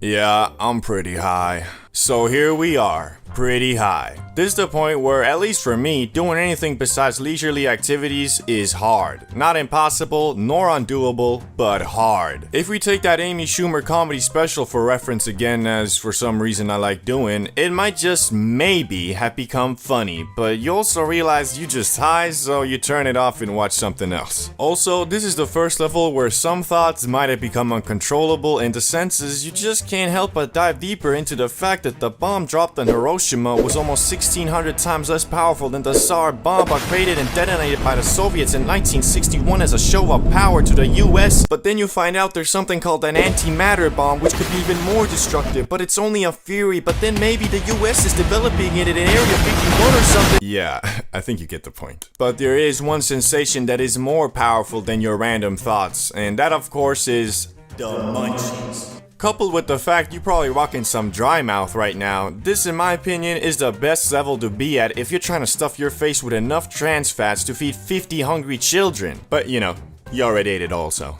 Anyway, moving on to level 4. Faded beyond belief. This is the point where if you're not in a safe space, you kinda screwed. Well, not always, but at this level, it's become almost impossible to practice rational thinking. I mean, if you were diving deeper into that nuclear bomb stuff at the previous level, then this is a point where you might start actually believing you are Oppenheimer himself. This stage is really not the best if you're looking to focus on a movie or video game or really anything because, well, your attention span is at the mercy of the za, and to actually enjoy this high, you just gotta go with the flow. As for me, it's getting pretty hard to read the script. If I look at the words for long enough, they kinda look like some ancient Chinese hieroglyphs. But anyway, if you're an actual lunatic, maniac, psychopath, Zaza destroyer, and considering hitting that gravity one more time, then be prepared for level 5. Shadow Realm. I told you, bro, you gotta be a maniac to get to this level because the plane of existence you on now is so different from being non-high, you probably feeling and looking like a goddamn alien. I mean, bro, your eyes are so red and you feel so disconnected from your body that if you look in the mirror, you'll probably think, bro, is that really me? I'm so fucked up. Wait.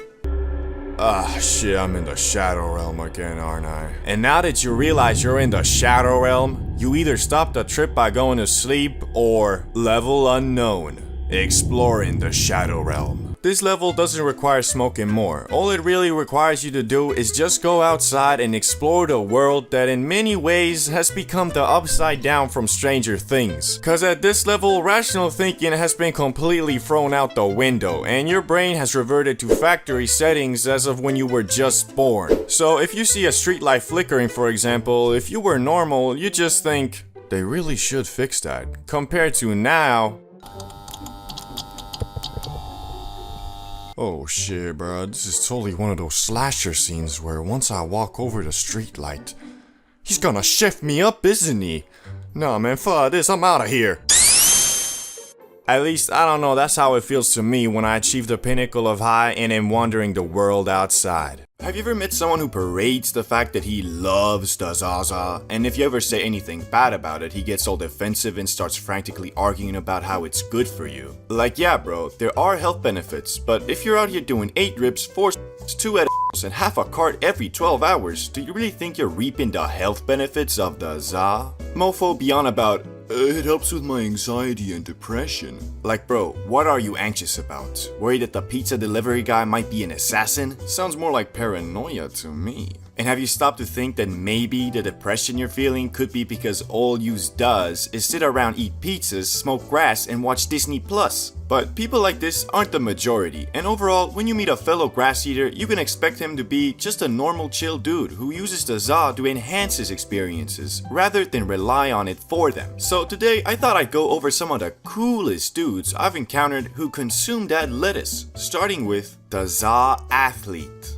This is the guy who's always in the gym grinding to become the ultimate specimen of human movement. The thing that's great about this dude is that although he loves the grass, which is generally considered a lazy substance, he doesn't let that stereotype stop him from enjoying it. Although many of his athlete friends might hold it against him, calling him a crackhead, he knows that it's all about moderation and using the Za to enhance his recovery and free time experiences. But the best part about a dude like this is that you know he is a solid guy, that you don't have to worry about leading you down a bad road, cause he is always mindful of where the breaking point between just having a fun time with the homies and Hey bros, wanna do some is. So if you're friends with this guy, you can be damn sure he won't ever peer pressure you into doing something stupid. In fact, he'll probably be the one who will try to talk you out of something like that. Plus, you know, depending on the athlete, he might make the NBA, so best to stay on his good side if you ever wanna blaze up in a LA mansion with Wiz Khalifa and Drake and shit. But on to the next dude on the list, the high gamer. I'm not sure how you guys feel about video games, but I've always seen the genre as the highest form of at-home entertainment there is. Although it is a lot harder to truly get into a game nowadays, when you do, the peaks of fun are much higher than watching a Netflix show, for example. Although that's just my opinion and yours might obviously be different. So you better believe it when I say I love dudes who enjoy gaming in orbit, because that's something that two Za enjoyers can truly bond over. Now you might be thinking, Everybody enjoys playing games. Ain't nothing special about it. I'd have to respectfully disagree, because it takes a certain level of power to really sit down whilst blasted and focused on a video game, cause honestly, most of the time it ends up going something like this. Finally time to play some Elden Ring whilst blasted. This is about to be crazy fun. 20 minutes later. Man, screw this, I'm gonna just watch some TikToks. As you can see, it's not that easy, but if you have a friend who's on the same planet as you and you going through the struggle together in a co-op game, it's much easier to get into. So I for one will always have a special place in my heart for dudes who can actually game while blasted, cause honestly, it's not as easy as you might think, especially if the session lasts over 1 hour. But time for the productive and successful. Not gonna lie, these dudes are like a rare Pokemon that you might never come across because the requirements to be a dude like this are rather high, but the power he possesses is godly. This is the dude that has his own business or works like a sales job or something, which is a highly social and time-consuming practice. But somehow, this mofo has done all of this while frequently bugging off the Zaza. He's kinda like the Wolf of Wall Street, but instead of doing lines off a lady's you know what I mean. He's out here taking a fat rip and then minutes later closing a massive deal with some company. I met a guy like this only once, and I won't stand here and act like I was not in awe of this man's power. We were all just chilling, faded AF, when this guy got a phone call, and not just any phone call, it was some company he was trying to make a client for the company he worked for. And me being me, all I could think of was, oh shit, dude must be freaking out being that faded, having to deal with something like that. But no, bro calmly told us he'll be back in like 10 minutes, went to the other room and closed the deal, or at least that's what it seemed like. I swear, some people just have a godlike stress tolerance, cause man, I can be out here faded and get a call from my mom to pick up some groceries, and that shit will have me stressing out if it wasn't in my initial plan. I guess what I'm trying to say is, for 95% of people, if you high every day, you're gonna get lazy and content with your position in life. But there are people who can manage to pull off this lifestyle and still be successful, and god damn do I respect that. Although I'd imagine that if they weren't high all the time, they'd be even more successful. But hey, what do I know? Anyway, next guy on the list is the artsy dude. Now, this guy isn't exactly what you're thinking. And yes, I know you're imagining this painter who's always on about, Bruh, you just gotta go with the flow. Let yourself be free and you'll find peace. Sorry, but what the fuck does that even mean? Although these guys can be cool, their gimmick gets old pretty quick. The dude I like is more of just a Chad who has a highly functioning imagination. Cause with a guy like this, you always have something to talk about, and they come up with some of the most interesting things. Plus, they're usually not just some hippie dude who enjoys saying shit that makes no sense and expects everybody to think he's deep cause he saw a quote on TikTok and it really resonated with him. He's more of the dude who'll say some master Oogway quote and explain how that funny meme actually says something deep about life, but then ended with, I don't actually know, I might just be too high. And I love that, cause sometimes a mofo is just too high and sees a deeper meaning in something that doesn't have one. But hey, that's just a theory, a high theory. I don't know about you, but when I meet a new person and he or she says that he enjoys getting high, I instantly think to myself, this is the start of a beautiful friendship. Although that can't be the case, it's not always, cause even though the excitement of finding a fellow saw enthusiast is great in a world where some mofos still think it's worse than things like alcohol, sleeping pills, all nicotine and other shit that you can straight up buy from a supermarket, in reality, when you really think about it, it's kinda dumb, cause if it was anything else, would you feel the same? Like if you were at a club and someone said they like drinking, you wouldn't think, oh my god, this guy gets it. Unless, you know, you're an alcoholic, I guess. But anyway, today I made a great list of people I've encountered who smoke the Zaza, but I wouldn't personally enjoy hanging out with. Starting with a well-known one, the dude who makes the grass his whole personality. Nah bruh, I can't stand dudes like this. Like, don't get me wrong, I love a bit of Zaza as much as the next guy, but bro, there's so many other things to talk about and do. The problem with these types of people is that I feel like they've missed the whole point of it all. Cause in my opinion, it's not all about how high you were, it's more about where you were high. Damn, that's deep.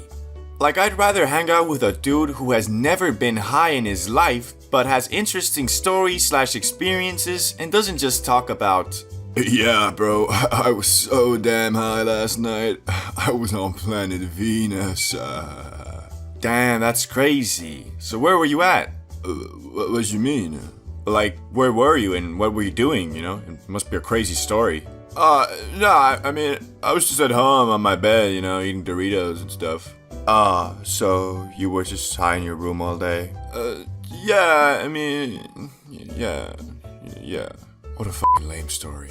Don't get me wrong, being high in the comfort of your room is probably the best place to be, but like, I'ma keep it $1.25 with you. I've probably been high in my room 100 times by now, and I don't remember a single thing about any of those nights. To me, this experience is more like being in the hub area of a video game after a long and hard mission during the day, and you don't see mofos talking about what a crazy time they had in the title screen of a video game. It's usually, you know, the game itself. But anyway, on to the next guy on the list, who is the dude who will try to shame you for not wanting to get high. You ever met a mofo like this? These dudes are kinda like the previous one, but one step worse, cause instead of accepting that maybe you have shit to do, they'll call you a lame-o or buzzkill or bitch ass shit licking, dick riding, butt munching, enjoying sneako watching soy boy. And for what? Not wanting to waste a day by doing nothing but watching The Simpsons and eating Twinkies? Like, mofos need to realize, although it is great to watch Simpsons and eat Twinkies all day, doing that for 2-3 days in a row, most dudes will feel straight up bad and sad.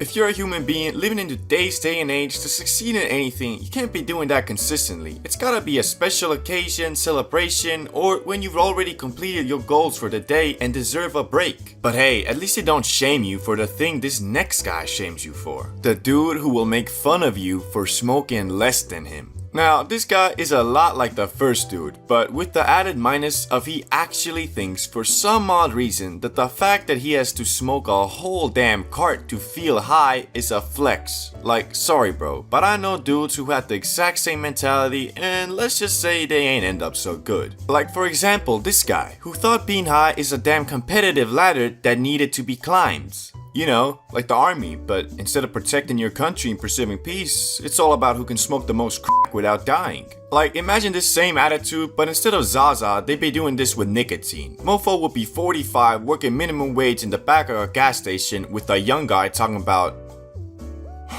What's that? You still puffing on one cig, boy? I'm puffing on 6 at a time. But don't worry, you'll get there someday. I don't know if I wanna get there, man. Okay, that's never happened, but I'm just trying to show you how ridiculous this is. And PS, there's a lot more to life than getting high, and I'm definitely not out here being faded 24/7, cause if I was, you'd probably be seeing one video every 2 months. It's all about finding the balance and having the right reasons for inhaling the za. Everybody's first time doing edibles is always the same. First you eat them, then you wait for like 25 minutes, then you confidently proclaim, These edibles ain't shit. and then for the next couple hours, you just drift away further and further into that. The government are reptiles, the ocean is fake, the earth is a cube, and I must slay the Ender Dragon tonight. In my case, my first edibles really weren't shit, cause we accidentally might have forgotten them in the oven and burnt that THC into CO2, but we didn't let that discourage us from trying again the next day. So me and my brother, still fueled by the disappointment of yesterday, wake up at 9 AM and start plotting our next move. We only have 1 gram left, so if this fails, we're pretty much screwed. One thing you might not know about making edibles is if you're throwing straight grass in the oven like we did, then be prepared for the whole house to smell like Snoop Dogg's living room. So we had to carefully time our cooking so that when our parents got home, the house wouldn't smell like the plug's car, if you know what I mean. And this time, we did everything right, and after an hour of feeling like the stoner versions of Gordon Ramsay, we held the finished product in our hands. But before we devoured the THC cookies, we decided to go to Grandma's place, because she lived in the countryside and it was a beautiful day, so we thought it would be nice and chill there. Also, Grandma always is strapped way up with the candy, the cakes, the chicken, the steak. She got all the munch a man could ask for. So we're driving 20 minutes away and decide to eat them Eddies, so that by the time we're there, it should start kicking. Yet, when we arrive, we still feel nothing. We say hi to Grandma and sit down in the living room. Bro, maybe we messed him up again. Nah, I don't think so. We did everything by the recipe this time. Yeah, let's wait a little more. It's been 40 minutes though. Should be feeling something at least. Yeah, I feel you. Well, anyway, I'm gonna go take a shit. So I hop in the bathroom to empty my system real quick, and I suddenly feel it.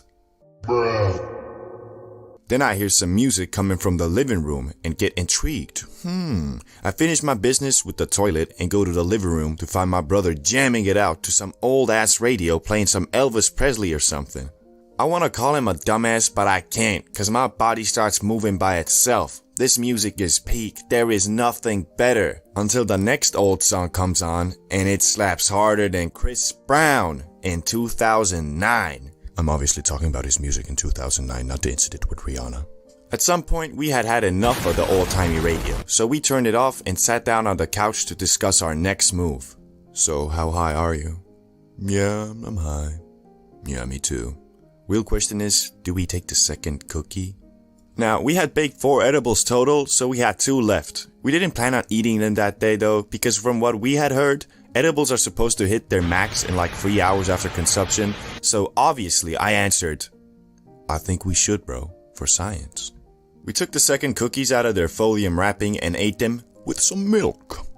Then we decided to go swimming, cause shit, why not I guess. As we're walking to the pond, I suddenly think to myself, am I cold? And then it hits. I start shivering and feeling like a warm pizza roll in the freezer. I'm not supposed to be here. I can't go on, I say. I'm too cold. My brother looks at me with disappointment in his eyes like, so that's all you can take? A tinsy-pinsy little edible and you get scared of the cold, eh? Now, keep in mind, this was when I was 18 and I wasn't quite the 420 god I am today, so I had this thing where if I got really high and it wasn't walk around in your boxers type of warm, I'd start overthinking that I'm cold and then I'd actually start feeling cold. But I said to myself, no, I won't let these edibles control me. And I decided to push through the unwavering cold and fight my inner demons at the little pond over there. So we pull up to the pond and it's time to go swimming. And it wasn't that bad actually. The water was pretty warm and once I got used to it, I stopped shivering. So pretty much the edibles had cured my crippling fear of the cold. We start walking back to the house and so far I thought I was suited to the max. But then the second Eddie kicks. And bro, this was the high I had read about but never believed in. It was psychedelic. My vision was crazy, like everything was 30 FPS and I could see an after image of my hand when I moved it. So at this point, there was no way I was doing anything else, so we went upstairs to our room and just started doing the randomest stuff, like inspecting objects, looking at the ceiling, munching. But the one thing I did that I don't recommend doing at this stage was looking in the damn mirror. It was crazy. I was not moving in sync with myself and I felt like the mirror version of me was from the other side, like Stranger Things or some shit.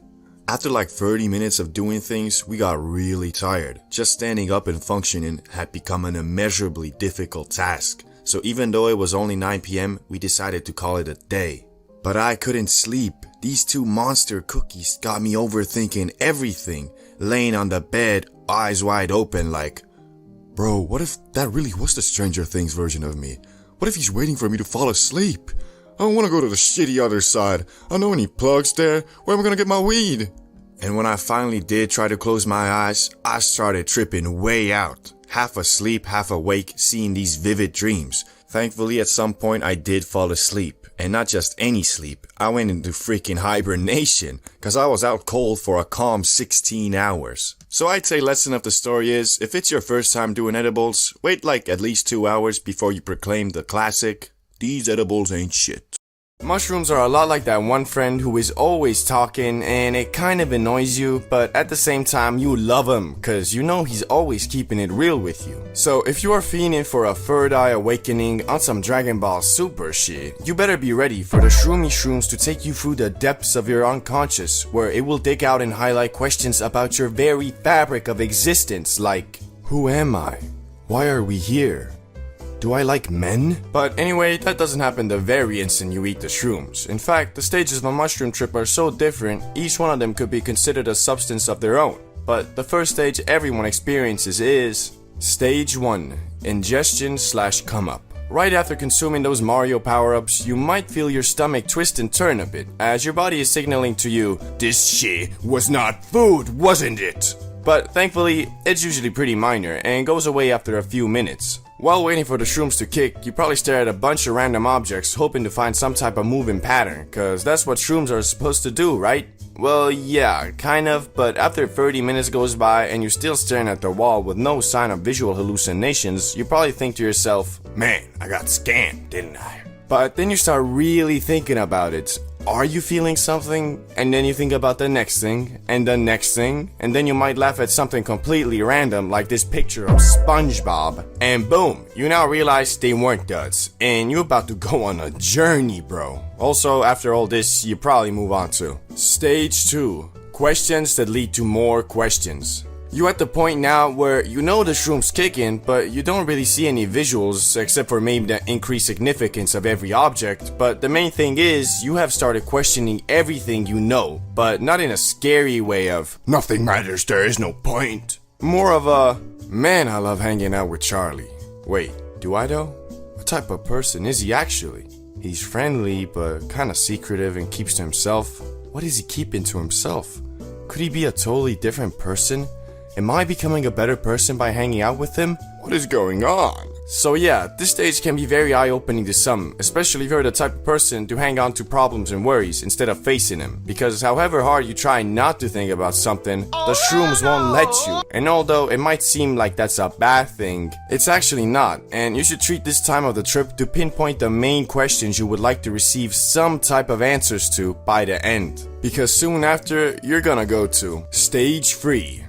Holy shit. The mushrooms are now almost at full effect, and you're definitely seeing some hallucinations, like moving patterns, disfigured items, wavy hands, etc. But to be honest, that isn't really the main thing, because if you approach this trip with the right mindset, as in you wanted to actually take something with you to the real world afterwards, then currently you are most likely intensely trying to piece together the answers to the questions you highlighted on the previous stage. But it ain't as easy as it seems. It feels like you were constantly on a breakthrough to something really important and significant, but then you lose it and have to start again with the pieces you left off with. But if you stick with it, you always figure something out. Maybe not the full picture, but something. Also, you shouldn't blame yourself if you start talking or thinking about something that you feel is very amazing, but then halfway through realize you literally pondering about the implications of the evolution of the Pringles Man logo, bruh.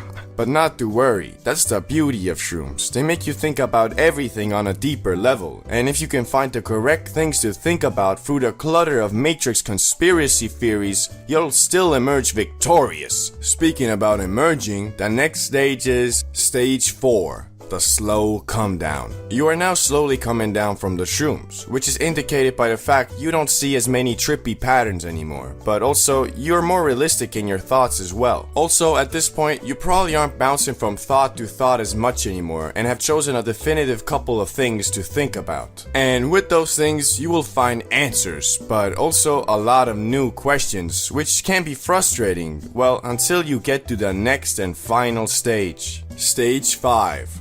Journey complete. At this point, you have almost completely came down from the magic, but not really, because although you don't see any hallucinations anymore, you feel more in touch with reality and yourself. The best way I can describe this stage is like it's the fruit of your labor. This is the stage where you've gone through the constant questions and search for answers and come out victorious. Best way I can describe it is like you're high off some Zaza, but with a much clearer head. So this is the perfect time to play some video games, watch a movie, or do really anything you find fun. 10,000 BC, a group of cavemen in the Oki Islands of Japan needed some warmth and wanted to start a fire when they discovered a funny looking green plant, and either out of curiosity or desperation took it and inadvertently created history's first ever hotbox. Yet this early grass was not that loud that people be smoking today, because as we know, over the years the za has been scientifically and artificially cultivated to be much more concentrated in the high it gives. So, although it is funny to think about a group of cavemen purposely starting a fire in a small shelter for the sole purpose of getting faded in a hoe, it is unlikely that it actually ever happened. Yet aside from this iffy recreational stint in Japan, hemp was first commonly used in the lands that are modern day Mongolia and China for more practical uses like eating it. Which, after saying that, you might be imagining something like this. Yo, what's up? How you doing? Had any fun with those new seeds I gave you? Yo, nah, I actually came here to give them back. Last night I was looking at the moon and I swear that motherfucker was looking right back at me. But alas, this probably wasn't the reality, because the THC levels in this early cultivated Zaza were just really low, but soon the Chinese would discover that the holy plant's fibers were also great for making stuff too, like clothes, paper, and bowstrings. Which turns out hemp fibers were superior to the bamboo ones used by rivaling factions, allowing the Chinese to shoot their arrows much further. So basically, back in the day, if you were having a long distance bow battle and were losing, you might have screamed out, "We need to get closer! These motherfuckers have weed!" Anyway, it wasn't long after mofos realized that the loud wasn't only good for making stuff, it was also great for treating physical maladies. And after a couple thousand years, Emperor Shen Nung, known as the father of Chinese medicine, included the magic plant in his medical encyclopedia under the name Ma. Which, that sounds oddly similar to Za, doesn't it? I'm guessing every couple thousand years the first letter changes or something. But now, let's explore the question we're all asking. When exactly did mofos start ripping that shit to get faded? Well, one of the earliest counts is about 2,500 years ago, when researchers discovered 10 mini barbecues in a cemetery near modern-day Tajikistan that had residue of burnt cannabis with a much higher concentration of THC than normal, probably meaning it was selectively bred to get you, well, lit. Although this was one of the first counts of people purposely inhaling the broccoli to get high, it was most likely used as part of a ritual to invoke an altered state of mind so you could communicate with spirits. Which shit, dog, I wanna know what these dudes were smoking, cause I ain't never heard of no grass that gets you to the spirit realm. This might have low-key been the last kush Snoop Dogg smoked, cause once you get so high you start communicating with your dead gran-gran, that's when you really might be like, okay, I think it's about time I stop smoking this shit. Since cannabis, for one reason or another, proved to be quite the useful plant, people started trading it around the world as soon as it was domesticated. Which the only people who didn't really fuck with the Zaza were Europeans, who preferred getting hammered instead. Which is low-key reflected in modern times too, especially in the northern countries where once you turn 18, you can drink as much poison as you want, but if you want to blaze, well, you might be looking at a little bit of jail time, my boy. But now, let's quickly go over the uses of cannabis throughout different cultures so we can move on to the modern age, starting with Hindus. They made something called bang, an edible cannabis paste that had medicinal properties but also got you high. This could be added to a variety of foods and drinks, which this bang was the preferred food of the Hindu god Shiva, making him in my eyes the god of edibles. Disclaimer, that was a joke. Islam. Here the za was called hashish and was introduced about 1,000 years ago, which hashish wasn't strictly forbidden in the Quran at first, so a lot of Muslims ate it for its medicinal and relaxation properties. But later, Egypt basically banned it, and also the Quran was revisited by many and reinterpreted to include hashish to be banned just like alcohol.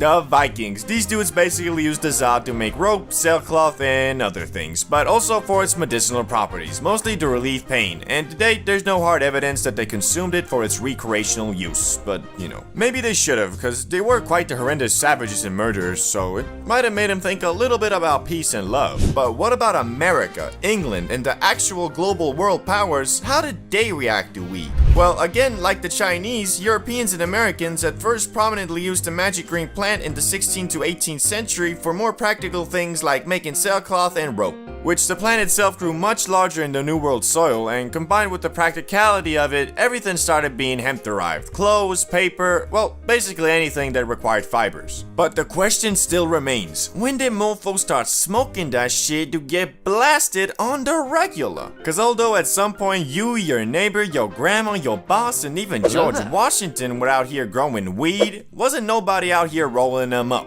Well, until the arrival of Mexicans. The loud version of hemp first arrived in Brazil in the early 1500s by way of enslaved Africans traveling with the Portuguese. And the native South Americans, who are already consuming some other psychoactive substances, quickly started blazing the Zaza too, and its use soon spread across South America and into Mexico, from which in the 1910s is when the loud first spread into the US, via Mexican immigrants escaping the effects of the Mexican Revolution. And almost immediately the good was viewed as a threat, and by 1931, 29 states had banned its use. Although it wasn't really the Zaza that the US didn't fall with, it was unfortunately mostly just racism against Mexican Americans and black citizens of the South, which both these groups were enjoyers of the za to some regard, so it became a scapegoat for racial bias in the US, and they blamed it for everything from petty crimes all the way to murder. And in 1937, the US completely banned all non-medical use of weed, which all of this kind of explains why the mostly peaceful plant has been thrown in the same Schedule 1 category with full-on life-destroying substances like heroin and cocaine. But thankfully, a couple decades later came the hippie movement of the 1960s to 1970s. This is what likely sparked the comeback for weed, cause unlike before, when the Zaza was mostly smoked by Mexican immigrants and black citizens who the US was massively racist against, the hippie movement had middle-class white American youth start blazing too. Which it was all about love, peace, spirituality, non-violence, and of course, every hippie's favorite, recreational drug use. Although most hippies were all about peace and love, that was quite easy to say when most of them were literally privileged enough to drop out of college, run off with Cassandra in a rainbow van, go on copious amounts of mindset-altering trips, mostly powered by LSD, and then return 10 years later to their parents and have them say, It's okay, son. I was young and stupid once too. Anyway, although the grass was still federally illegal, this didn't really do much cause in 1976, 1 in 8 Americans over the age of 12 admitted to smoking it in the past 30 days. Hippies though were especially interested in cannabis, so much so they went on something called the Hippie Trail, which was basically an excursion by the youths of the world to go over to the Middle East and India, all while riding in magic buses and discovering new ways to get absolutely blasted, such as smoking the concentrated Zaza resin known as hash. But acquiring the Zaza would soon get much harder, because you see, most of it came from Mexico, so in 1969 the US started patrolling the border, and in 1975 they got even more aggressive and started spraying herbicide on Mexican wheat plants. And so good old supply and demand made grass prices skyrocket, which a lot of people started then growing the plant themselves in mini greenhouses, closets, bathtubs, storage units, basements, wherever they could. But then in 1982, Mr. Smarty Pants Ronald Reagan took it even a step further by encouraging the streamlined arrest of anyone in possession of an illegal substance, which was really dumb because most of the focus was on pot, all while crack, meth, and heroin were all still being transported and consumed on a regular basis. Even worse, this enforcement seemed to be racially motivated because despite plenty of traffickers and consumers being white, the majority of arrests were Latino and black youths, all while this bizarre over-focus on cannabis allowed the growing opioid epidemic to go unchecked. But thankfully, the US is slowly learning from their mistakes, where today 24 states have legalized the recreational use of marijuana. On top of that, the increased level of research on it has also found multiple medical use cases and can be prescribed to you by special doctors if seen fit. And although the Zaza is still federally illegal and a Schedule 1 drug, the overall perception of it has changed for the better, including in December 2022 when President Biden signed a bill to make it easier for researchers to obtain plants for their studies, which will hopefully accelerate the learning of positive and negative side effects of consuming the ZA even further. But all that aside, the overall vibe towards the loud has gotten a lot more accepting, and these days more and more people view the smoking of the grass not as you being a junkie, but the same way as having a couple beers with the homies on a Friday night and watching some WWE.